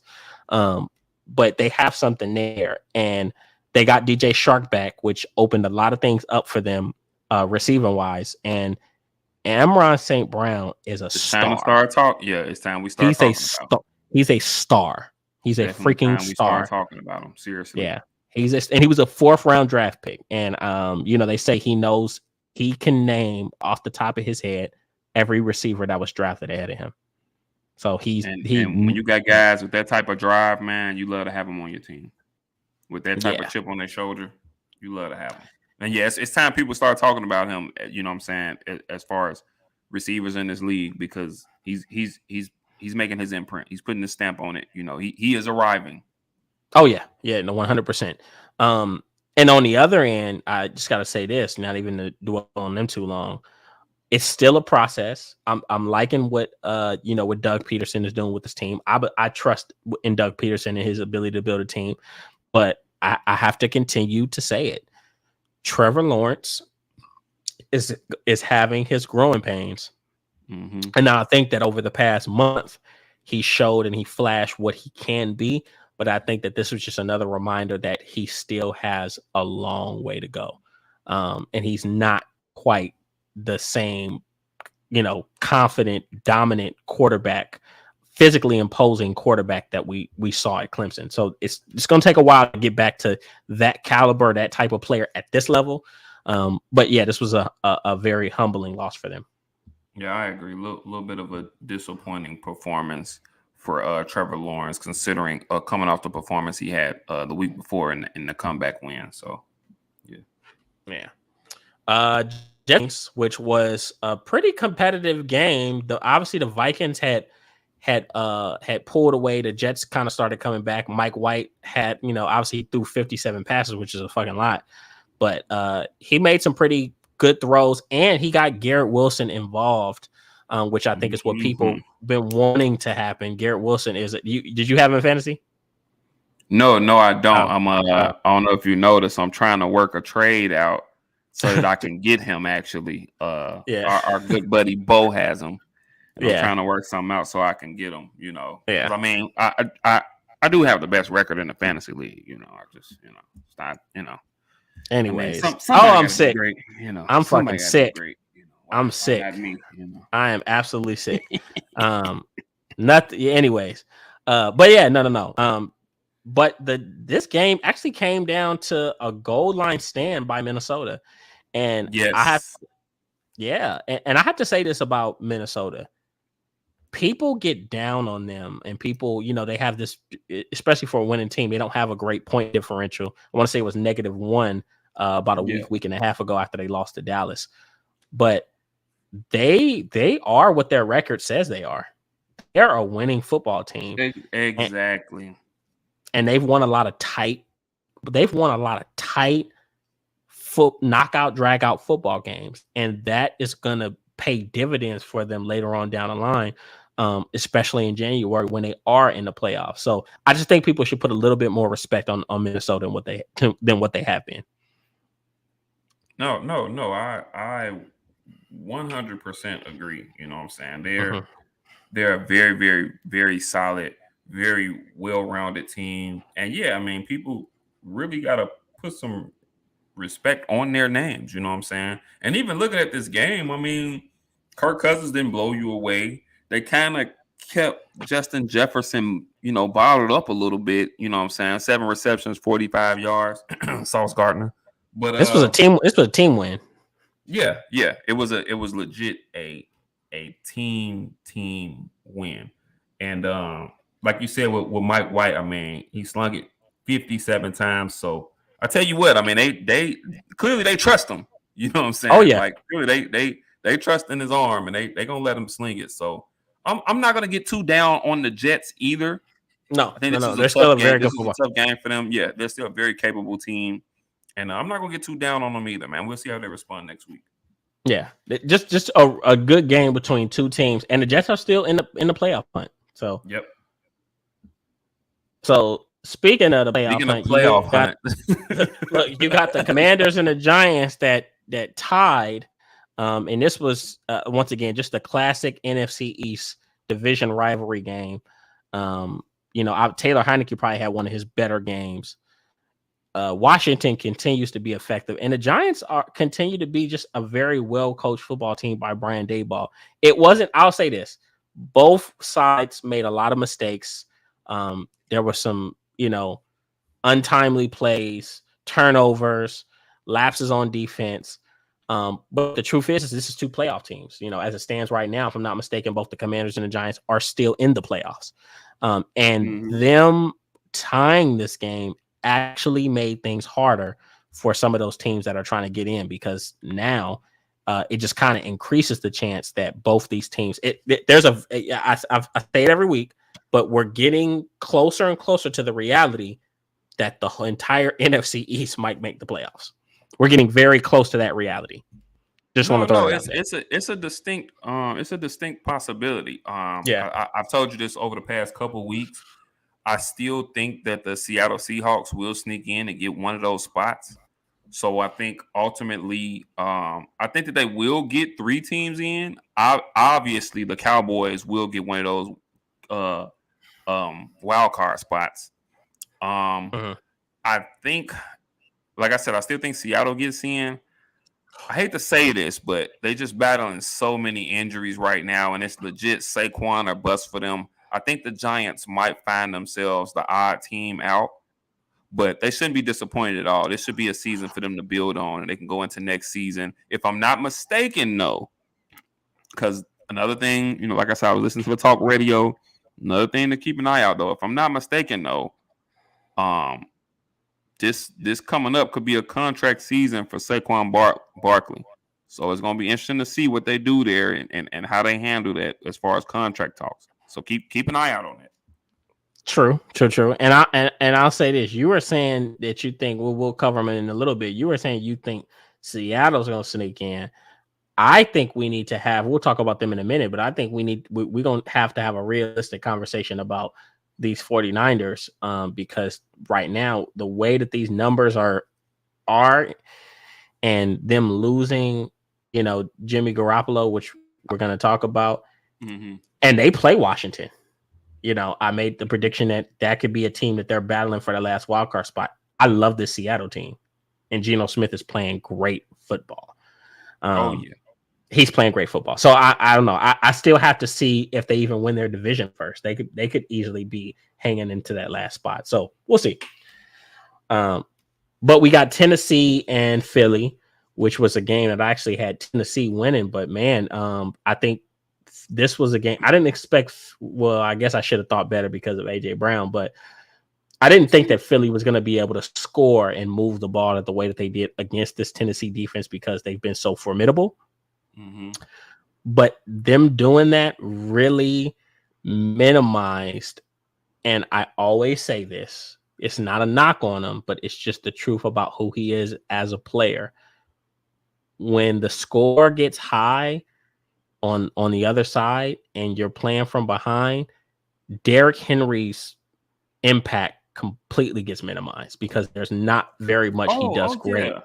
Yeah, outside of being just a phenomenal runner. He's not this great transcendent receiving back. You're not splitting him out, and he's not that great of a pass blocker as well. So his impact, it gets minimized. And I think that's what you kind of saw here. And Philly was just humming on offense, and on defense, they were making the stops. Oh, yeah. I mean, Philly came out, jumped on them early, and that almost by default, that kind of took away Tennessee's run game, because they looked up and they were down already, fairly early. AJ Brown was up for this game. He was ready for this game and ready to send the message. And the message he did send, 8 receptions, 119, 2 TDs. Devontae Smith followed suit with five receptions for 102 and a touchdown.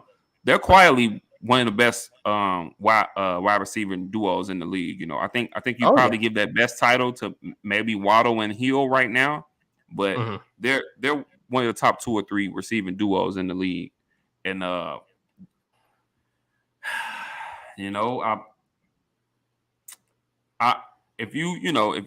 I have to put my money up, I would probably still have Pat Mahomes number 1 on my MVP list. But Jalen Hurts is definitely two, and he definitely closed that gap with this performance. I agree, and I think this was one of his better passing performances. Probably his best passing performance in his young football career. But he just continues to improve, and you can tell that he's really worked on his craft. So it was exciting to see. Even me, as on one end a Cowboys fan, the football guy in me loves seeing players overcome odds and prove people wrong, and that's what we're seeing Jalen Hurts do. So yeah, really, really fun offense to watch. Just a very complete football team. So yeah, they got a really dominant win over a really good team. So that was Philly, Tennessee. I'm not even gonna tussle on this game that long. Ravens, Broncos. And I'm not trying to piss Bo off, but I just gotta call it for what it is. This was a pretty bad football. And I don't know what it is about the Broncos. When teams play them, it's like they become shitty like the Broncos. And they play let's not forget. I think it's really Denver's defense. Denver's defense is legit. No, it is. They are legit. It is. But offensively, I mean, they are bad. Like, who would have ever imagined a Russell Wilson led team would be this bad offensively? They are terrible offensively. Don't they have, if I'm not mistaken, they put fear in nobody. If I'm not mistaken, doesn't that offense have 15 total touchdowns on the season? Something like that. Like something pretty ridiculous. Like they don't score points. It's just not common for them. But obviously their defense did everything they could to keep them in that game. And the Ravens made it a game. Now, Lamar Jackson got hurt, sprained PCL, which could keep him out, anywhere between 1 and 3 weeks. He can play with it, but I will say this is going to be very crucial moving forward because now, granted, he just sprained it. We'll have to see how he moves with that because, PCL injuries at a minimum slow you down. You're not going to be able to operate with that same explosiveness. So it's going to be crucial for Lamar because his mobility is just such a big part of his game. So, but yeah, and Tyler Huntley came in and, he was able to get them down the field for a game-winning scoring drive to take this win 10-9. This was a very big win for them because, and we'll get to them in a second, but Cincinnati is, putting their, claim in as one of the AFC's best right now. And now all of a sudden you got Lamar missing a couple weeks. Cincinnati's rolling. This would be a bad time for them to drop a game or two, because obviously you still got the Jets there. You still got some teams there, so this would be a bad time for them to drop a couple. So this definitely going to be something to keep an eye on with Tyler Huntley the next couple of weeks. But he has proven that he can win games in Lamar Jackson's absence. So we'll see what happens. Yeah, and he carries a very similar skill set, so they don't have to change the playbook a whole lot. So yeah, agree. Yeah, so very fun game to watch. So then we had the Broncos. I mean, not Broncos. We had the Browns, Texans, which Deshaun was Deshaun Watson's. Yeah. And just as I predicted, it was a very ugly outing for him. He hasn't played, and I think people need to be a little bit more realistic, before putting him back in that really good or elite category. Yeah. He hasn't played in 2 years. Like they said it was over 700 days, 30 some odd days since he played a game. And he said in the post game press conference, he said, "I felt every one of those 700 days." Oh, I'm quite sure. Yeah. So, it was a really back and forth most of the game. We know Houston is not going to lay down for anybody, so they're at least going to make you work for your food. But the Browns had, if I'm not mistaken, the Browns needed really, I want to say one of the catalysts for them winning this game was Donovan Peoples-Jones had that return touchdown. But for the most part, this game was kind of really neck and neck for pretty much most of the first 3 quarters. So yeah, they won this game with defense and special teams. Donovan Peoples-Jones took one back, and then they ended up with two defensive scores. I think Denzel Ward had one of them. But they ended up with two scores on defense, and there you have it. That's your game right there. You know, defense won a game for them. And just to show you how bad Deshaun Watson played, Kyle Allen, who's starting for the Texans, who the Texans have been one of the worst offenses in the league the entire year. He had better passing numbers, 20 for 39, 201 and one touch. That's how bad Deshaun Watson played. So it's going to be a process. He'll make it back to, I think he can still make it back to the player that he was, but it's not going to be, just a light switch. No, you're going to have, he's going to have that's why I think it's a good thing for him from a football standpoint that he'll get to play these last few games of the season and get out there and get knocked around and try to build some live action rapport with the receivers that he has there. 100%. 100. So, game. So then we got Seahawks Rams. Seahawks Rams. I'll say this: the Seahawks are, just continue to be an impressive team. This was a game where the Rams actually fought back despite all their injuries. Oh, yeah, it was a lot more of a competitive game than I envisioned. Exactly. Sean McVay called a great game. He called a very balanced attack. Pass run. Cam Akers had one. It's sad to say, but this is one of Cam Akers' better games. But they really, I'm not trying to get on them, but they had a balanced offensive attack. Defense made a couple plays. I know Bobby Wagner had a really good game. This was essentially his revenge game. He caught an interception. I think he had a sack too. I have to double check that, but he definitely was all over the field. But despite the Rams really, I use this terminology a lot, really punching the Seahawks in the mouth. That last drive, they were actually up to win the game. And I'll say this, man, Geno Smith has had a couple of those drives, quite a few of those drives this year, to where it's almost like, who the hell are we watching? Like, who the hell is this individual? Where the fuck was this guy 7-8 years ago? But, better late than never. But I think people need to stop looking at it as we're happy for him story to kind of start transitioning that mindset. Like he's like that. He's really like that. Oh yeah. He's really good football. The growth has been amazing. Talk about wide receiver duos not too long ago. Right on cue. Mm-hmm. Tyler Lockett has 9 for 128 in the tub.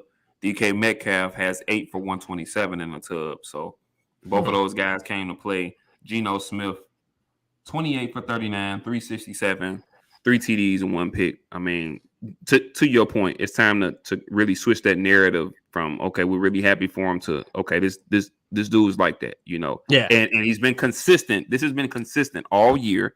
He should absolutely be a Pro Bowler. And if he's going into next year, the job absolutely should be his. And I think he should get a new contract. Oh, they're already talking contract. Pete Carroll's already mentioned it because I think that he embodies what this team wants to be moving forward. First of all, one thing we know about Pete Carroll, he loves cast-offs and low-round draft picks and guys that everybody wrote off or left for dead. Those are his guys. He gravitates towards those ragtag. Let's not forget, like, that Seattle team was a whole bunch of cast-offs for the most part. Yeah. So, Geno Smith fits right into that, and he's agreeable. He's not a diva. He's not going to give him pushback on plays. He is going to run that system, and he's going to run that system to perfection, and he's going to play within the scheme and play within the system and play within himself. And I think that's what he appreciates. And it's great what mutual belief can bring. You know what I'm saying? Mm-hmm. Pete Carroll legit believes in Geno Smith and his abilities. And in return, Geno Smith believes in Pete Carroll and his game plan and his play call. And it's really awesome when a coach and a quarterback truly believe in each other and in the system. It's amazing at what can happen. And, Geno Smith, he a bad boy. Oh, yeah, he is. He definitely is. And like I said, don't be surprised. People talking about wild card. I still think they have a very realistic chance of winning their division, and they have to play the 49ers again. So, So impressive win by them, and impressive effort by a pretty hurt Rams team. Then we got Dolphins 49ers. Move through. I know we got a few more left. Move through quickly, but this was a really good game. I think the score doesn't really it doesn't No, really it tell the doesn't full tell how story. close the game was. Yeah, Yeah, no it was doubt. back and forth. Tua started out very flustered.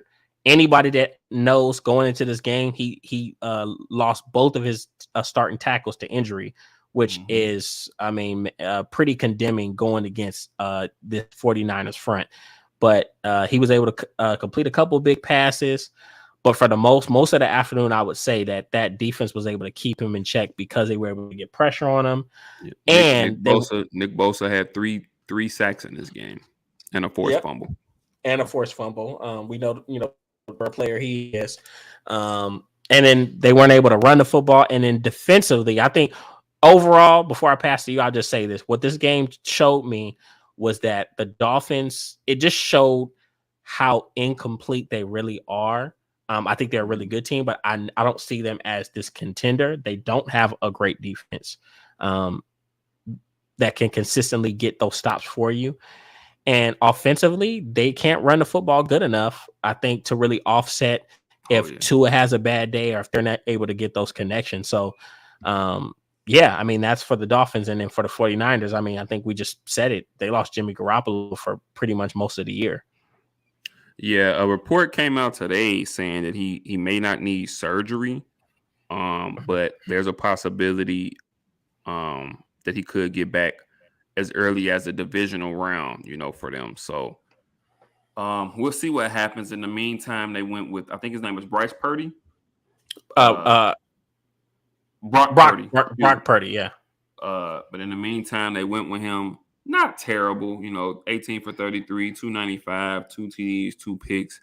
Um, I think if anyone can kind of overcome this loss and kind of come up with some things offensively to keep them afloat, I think Kyle Shanahan can do that.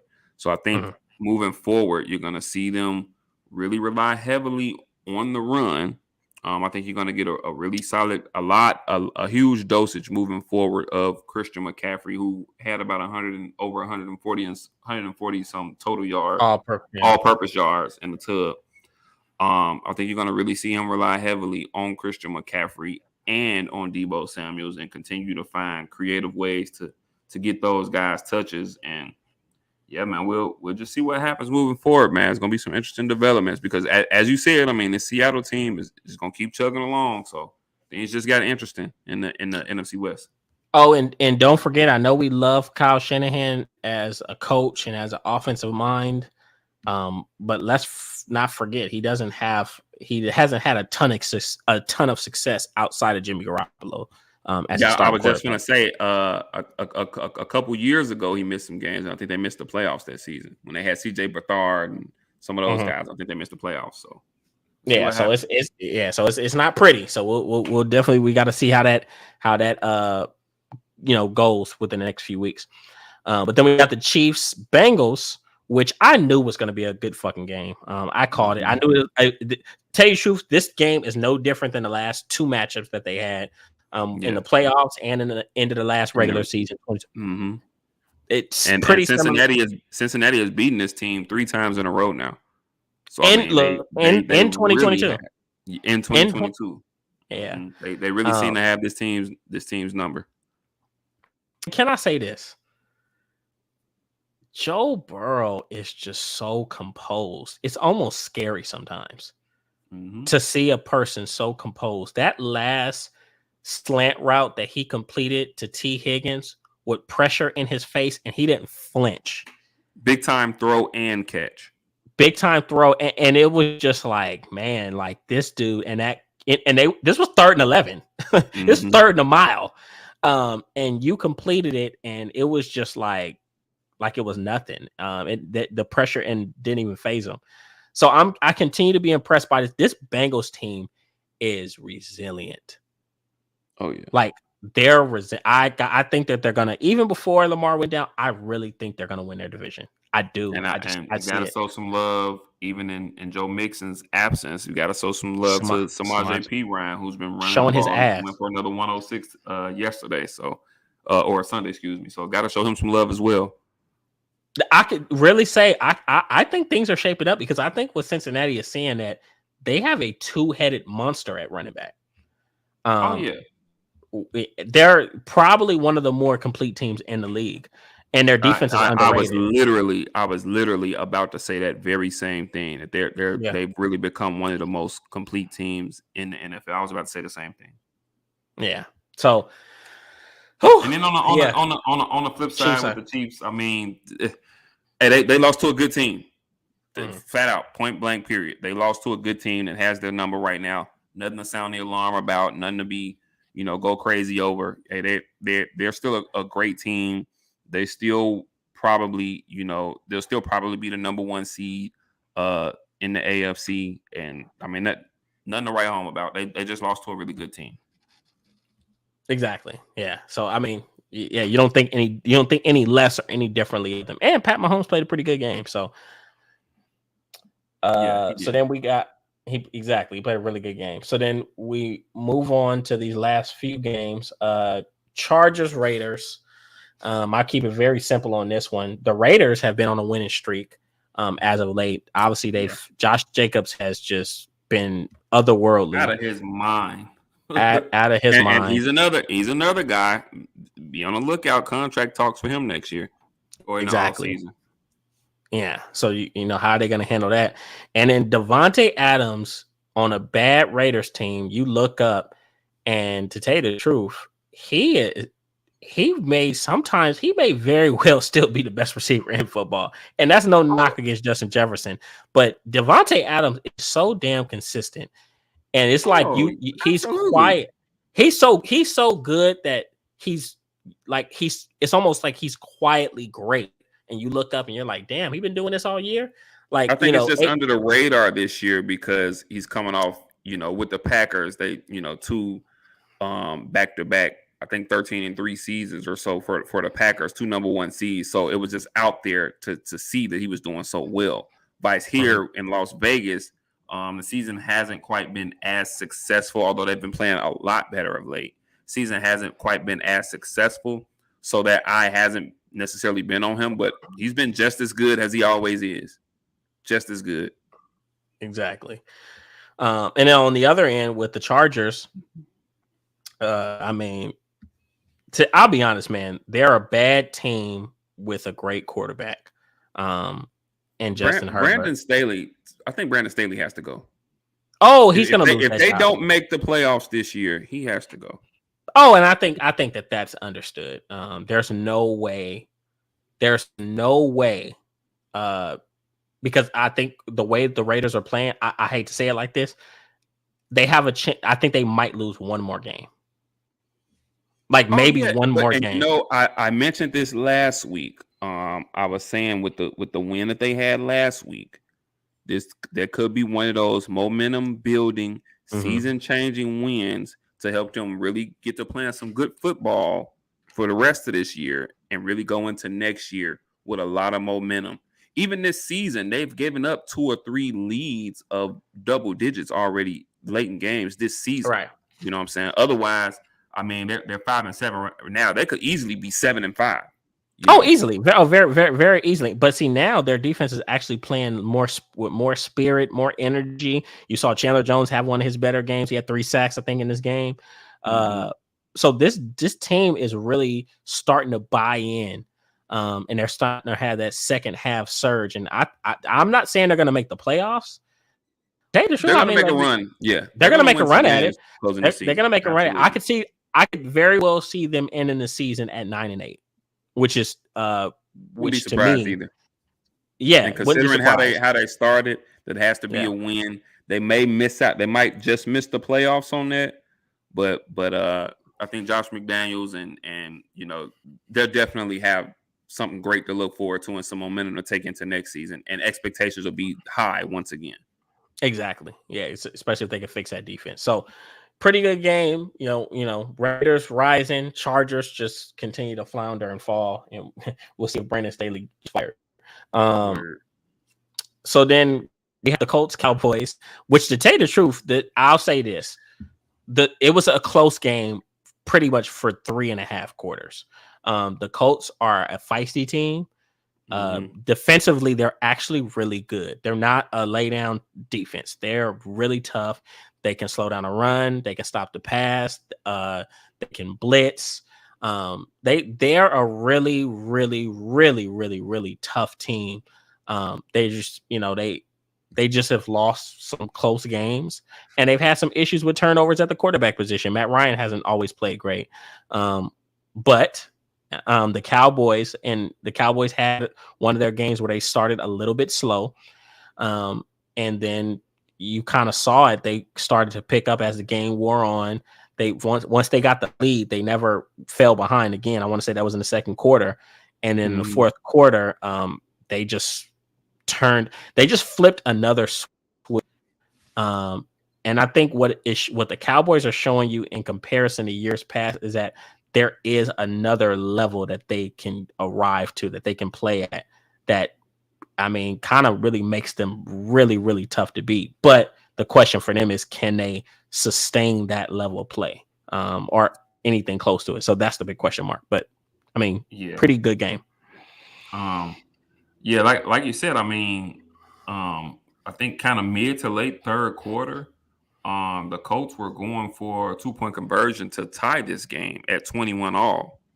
And they didn't convert. And then you look up and I mean, the fourth quarter, I think it literally went like turnover, touchdown, turnover, touchdown, turnover, touchdown. And you look up, and if I'm not mistaken, they scored like 33. They scored 33 points in the fourth quarter. A couple things stood out for me from this game. I think Matt Ryan's best days are clearly behind him. Oh, he's done. And I think it might be time for him to cash it in. Accept a backup role, or just go ahead and ride off into the sunset and be content in knowing that he's a Hall of Famer. I think he has a Hall of Fame career. Second thing is, I think one of the best things about this Dallas team, outside of their defense, obviously, but one of the best things about this Dallas team is that they have a hell of a 1-2 punch at running back. Oh, yeah. A hell of a 1-2 punch at running back. And I think you seen that, you really seen that put on display on Sunday against the Colts. 220 total rushing yards. You had 12 for 91 and 2 tubs from Tony Pollard, 17 for 77 and a TD from Zeke Elliott. And I think that'll be indicative of the type of outings that you want to see from both of these guys in that type of dual effort there. And look, and don't forget that Malik Turner, the third string running back, undrafted rookie, scored a touchdown too. He had about a 20-yarder to kind of cap things off. So I will say this: I think teams are kind of looking up. We're looking up, and it's December, and they're like, "Oh shit, we didn't know Dallas could run a football like this." So they're quietly, one of the best running teams in the league. So just something to look out for. But, they got a lot of tough games coming up, and Dallas lost Anthony Brown for the year. So something to keep an eye on there. I think they'll be slipping Kelvin Joseph in over there. Whew. God help him. God bless him. And I tell all Cowboys fans, I was arguing on it. Me, I argue with Cowboys fans. I tell them, I said, y'all wanted Anthony Brown out the lineup so damn bad. Now you get that.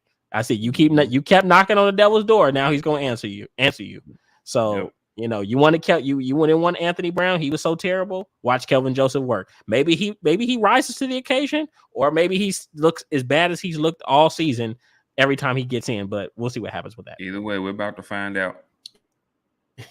And I'll be honest, I don't have it in me to talk too much about this. Was probably one of the ugly. It's almost sad to watch how far both these teams have fallen, because just a year or 2 years ago, these were two of the most elite teams in the entire NFL. And this was probably one of the ugliest, most boring games I've ever watched in my life. And Tom Brady had his late game heroic effort to win it, but it wasn't exciting to me. Like it wasn't an exhilarating win. It was just two really average to bad teams that, that's I don't even know what to make of of this Tampa Bay team anymore. I mean, obviously we know they have some legit issues on O-line, but I just don't know what to like. Other than some O-line issues. I mean, maybe do they really miss Bruce Arians that much? Because I mean, the talent is there offensively, man. They cannot run the ball. Mm-hmm. I don't know. It's like the connection that he had, that Brady once had with I'm gonna say specifically with Mike Evans. It just doesn't seem like it's there anymore, And this team struck for 55 minutes. This team had 3 points, and they looked terrible offensively, downright atrocious. But Tom Brady is Tom Brady. You know what I'm saying? Anytime is too much time, and all he needs is a little inkling of a chance, and he gonna do what he does. Truthfully though, watching this game, New Orleans should have blew them out in the first half. They left at least 17 points or so on the board in the first half. And Andy Dalton didn't play bad. He was ripping it. It was drops from Olave. You had a touchdown drop from, I think that was Landry. I mean, this game should have been over with, but you give a team a chance, and Tom Brady gonna Tom Brady. and funny enough, just to think about how bad this Saints team has gotten, or how much that they've struggled. They benched Jameis Winston for Andy Dalton. Mm-hmm. And Jameis Winston was supposed to be their guy. Like this was a team. Like I feel like almost nothing has went right for this team. It hasn't. Like nothing's went right for them. They had so many high hopes coming into the season. They had all these weapons, but just nothing went right for them. And I will say this: Alvin Kamara is having his worst season ever. Oh yes, he looks bad. He looks disinterested. He doesn't look motivated. He's fumbling. I'm like, man, I've never seen Alvin Kamara look this bad. So it's just, I think they're ready to go ahead and flush this. But Michael Thomas is nowhere to be found. Look, he's just. I mean, at this point, it's. Oh, they'll have to move him. Yeah, it'll be gone. Blow the whole thing up for me. I say Dennis Allen can go. Oh, I don't think. Yeah, I think he's a 1 year. He's like Jim Tomsula for the 49ers. Mm-hmm. Remember Jim Tomsula was a coach for that 1 year. But I'll say this: what the scary part is? They still win a division. Have a chance to win this damn division. That's crazy. I'm like, this is terrible. This is madness. This is absolute madness. Atlanta, Carolina, they all still got a chance. They're not to win this division. So, let's just stand by. I'm sure Dennis Allen was like, we still got a chance. So exactly. Imagine if they'd have won this game, right? Crazy. Yeah. So, but I mean, that is the recap. Let's go ahead and get through these predictions really, really quick. You got it queued up? Yes, sir. But before we get to these predictions, allow me a moment to gloat. So obviously we did have the tie last week with the Giants and the Commanders. So that puts you 9-5-1 on your picks last week. Now, mind you, you've been kicking my ass throughout the season, but last weekend you went 9-5-1. So allow this to be my moment to gloat. I went 13-1-1.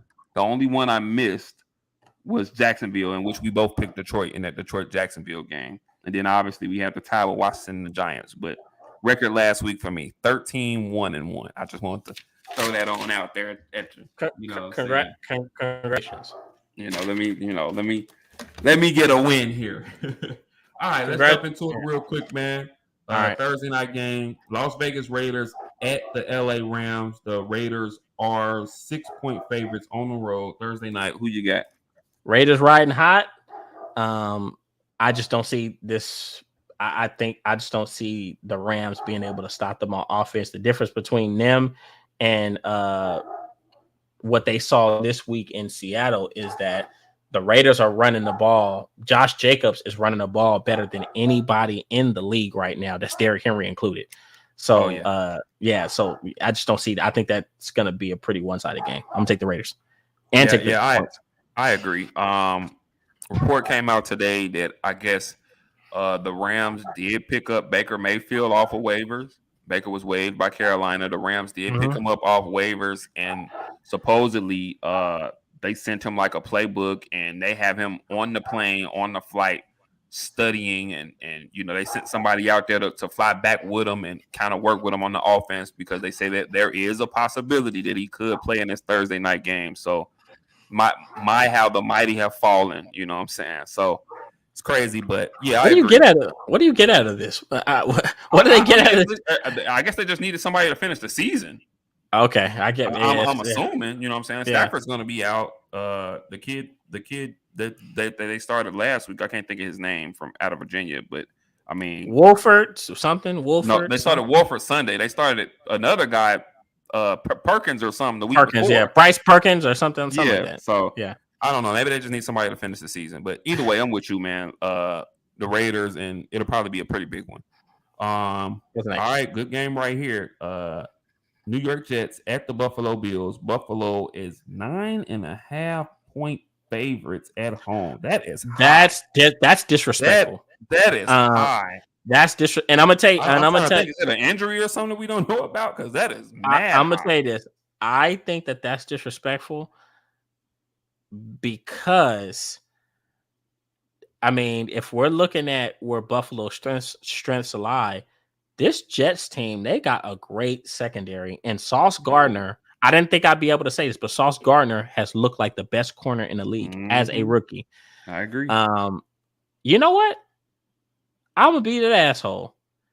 I'm gonna take the Jets in an upset, divisional win.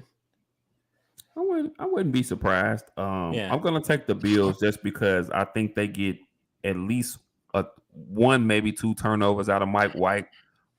They seem to be really confident in him slinging the ball, so I think they get after him, and they might get a turnover or two out of him. And so I think this is a very close game. 9.5 is absurd. I won't be surprised if this comes down to the last drive, but maybe a field goal or something, But I'll take the Bills in a very close game. That is disrespectful. That's insulting. Yeah. What's next? Cleveland Browns at the Cincinnati Bengals. Cincinnati is a 6-point favorite in this game. This one should be a 9.5 point spread. But who you got? I think this will be the game where Cincinnati gets their lick back. Let's not forget Cleveland actually beat them pretty convincingly about 3 to 4 weeks ago. After they they did on that. It was a Monday night or a Sunday. It was a prime timer. Yeah, it was a prime time game. Very ugly game, but Cleveland beat them pretty convincingly. So just expect Cincinnati to get that lick back. They got Jamar Chase back. I think I'll see. I don't know if Joe Mixon in this next game, but I think this is going to be. You're going to start seeing the stretch where Cincinnati really starts putting things together to prep for their postseason run. Yeah, I agree. I'm going Cincinnati here too, and I think it'll get pretty ugly too, because I think they'll have that primetime game in the back of their mind. So yeah, another game that can almost assure you is going to get ugly. We got the Houston Texans at the Dallas Cowboys.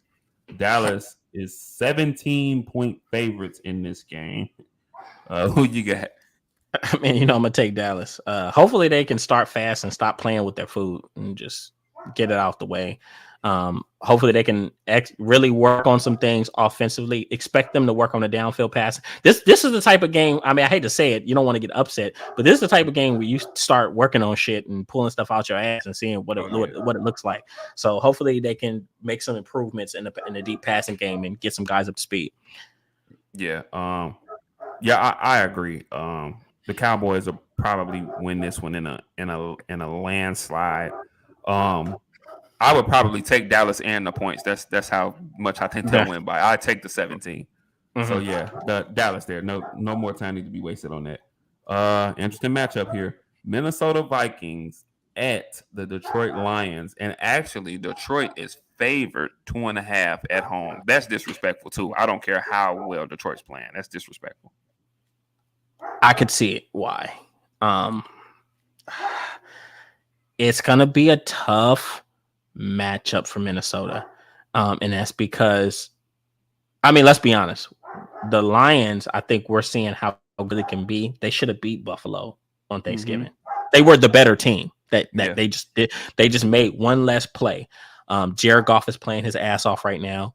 And they're running the football really well with that 1-2 punch, and the receiving course coming together. And defensively, they've improved. That was the scary part, because the beginning of the year they were a push up over defensively. They're not that anymore.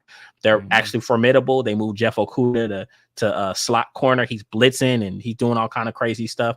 And they got this kid. I want to say, is it James or Justin Houston? Something Houston, the fourth. Yeah.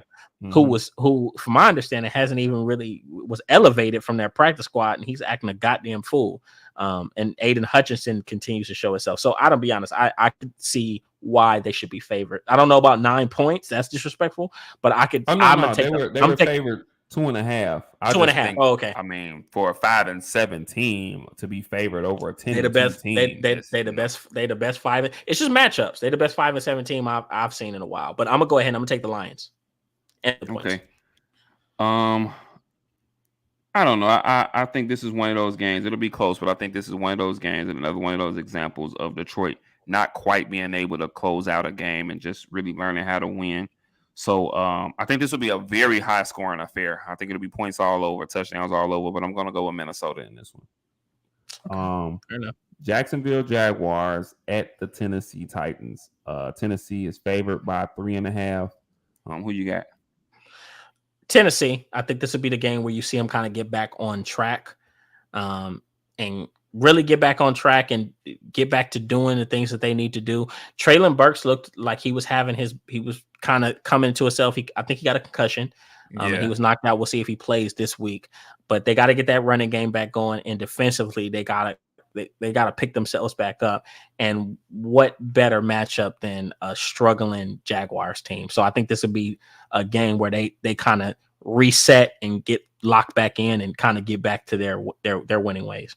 I'll take Tennessee. Yeah, I'm with you. I think I'm gonna take Tennessee too at home. I think Derrick Henry has a really big game, and they just kind of ride him to a victory. Hopefully Treylon Burks does play, but yeah, I think they'll just ride him to a victory. Philadelphia Eagles at the New York Giants. Philly is 7-point favorites in this game. Who you got? Oh, this is gonna be a good game. I think it's gonna be a better game than people think it's gonna be. New York, they have to play them twice coming up. So I'm gonna, you know what? I'm gonna take New York in this game, but it's gonna be close.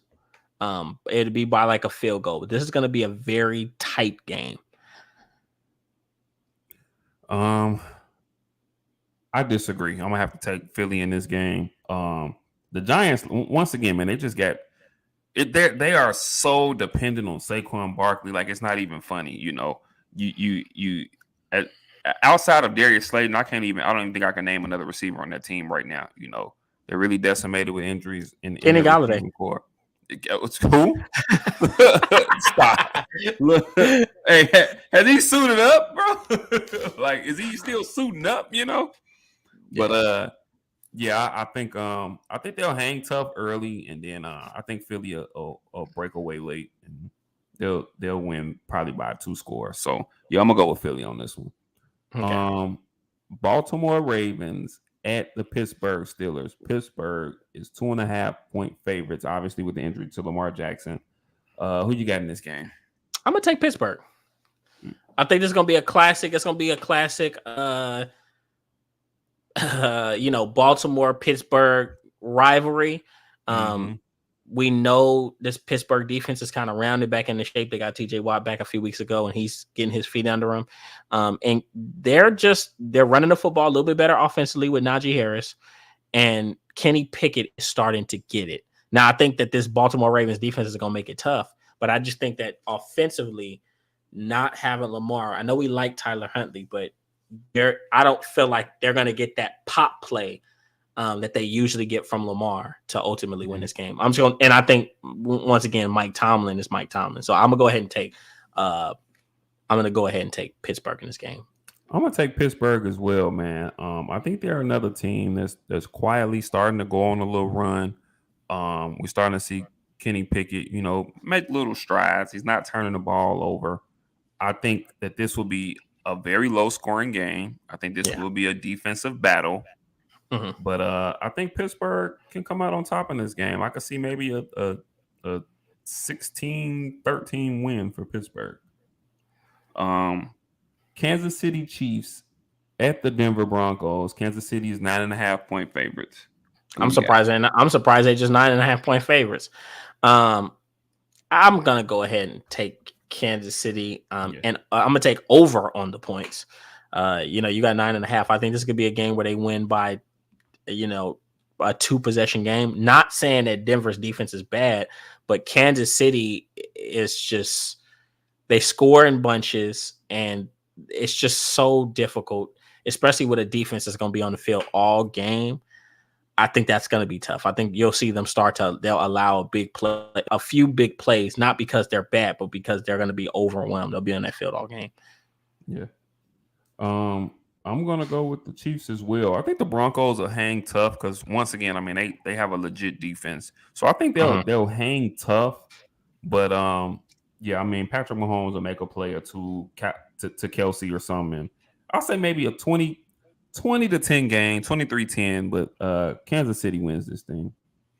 Um, Tampa Bay Buccaneers at the San Francisco 49ers. San Francisco is 3.5-point favorites.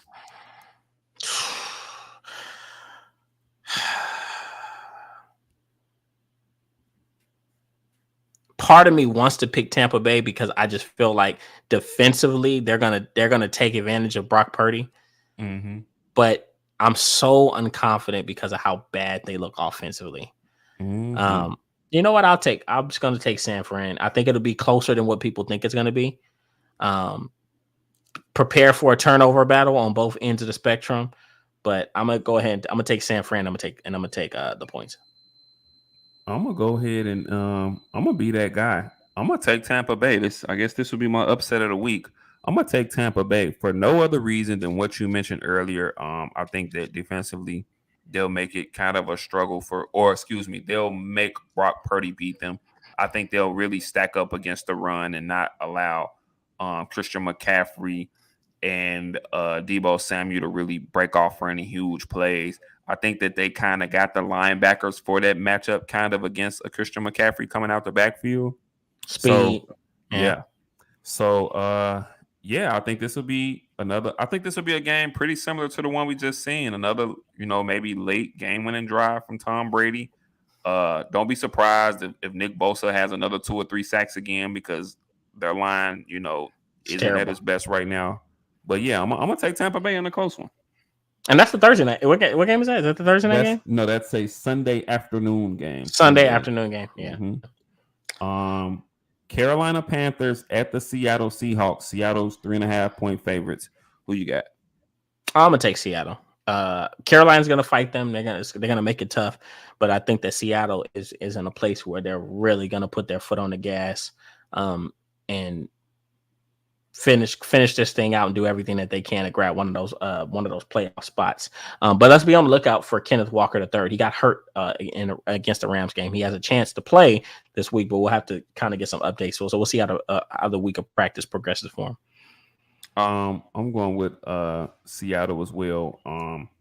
I think this will be one of those games where they'll just have the opportunity to take advantage, especially if, like I predicted, especially if Tampa Bay is able to pull off this upset against San Francisco. Seattle wins this, and now we're looking at a tie atop the NFC West. So, yeah, I think Seattle keeps chugging along. Geno Smith has a great game, and yeah, Seattle takes this one. Sunday night game, Miami Dolphins at the LA Chargers. Miami is 3-point favorites in this game. Who you got? I'm gonna take Miami, and it's just because the Chargers are so bad defensively. That this would be one of those games where Miami is just going to overwhelm them. Tyreek Hill is going to have a big game. Jalen Waddle, I think, is banged up, so he might not play. But you can afford to rest him against this type of team. Expect for them to focus on running the football, getting Raheem Mostert and Jeff Wilson, Jr. going, and defensively, hopefully they can exercise some demons as well. Maybe get some turnovers. But I'm gonna go ahead and take the Dolphins, and I think I'll take the Dolphins and the points.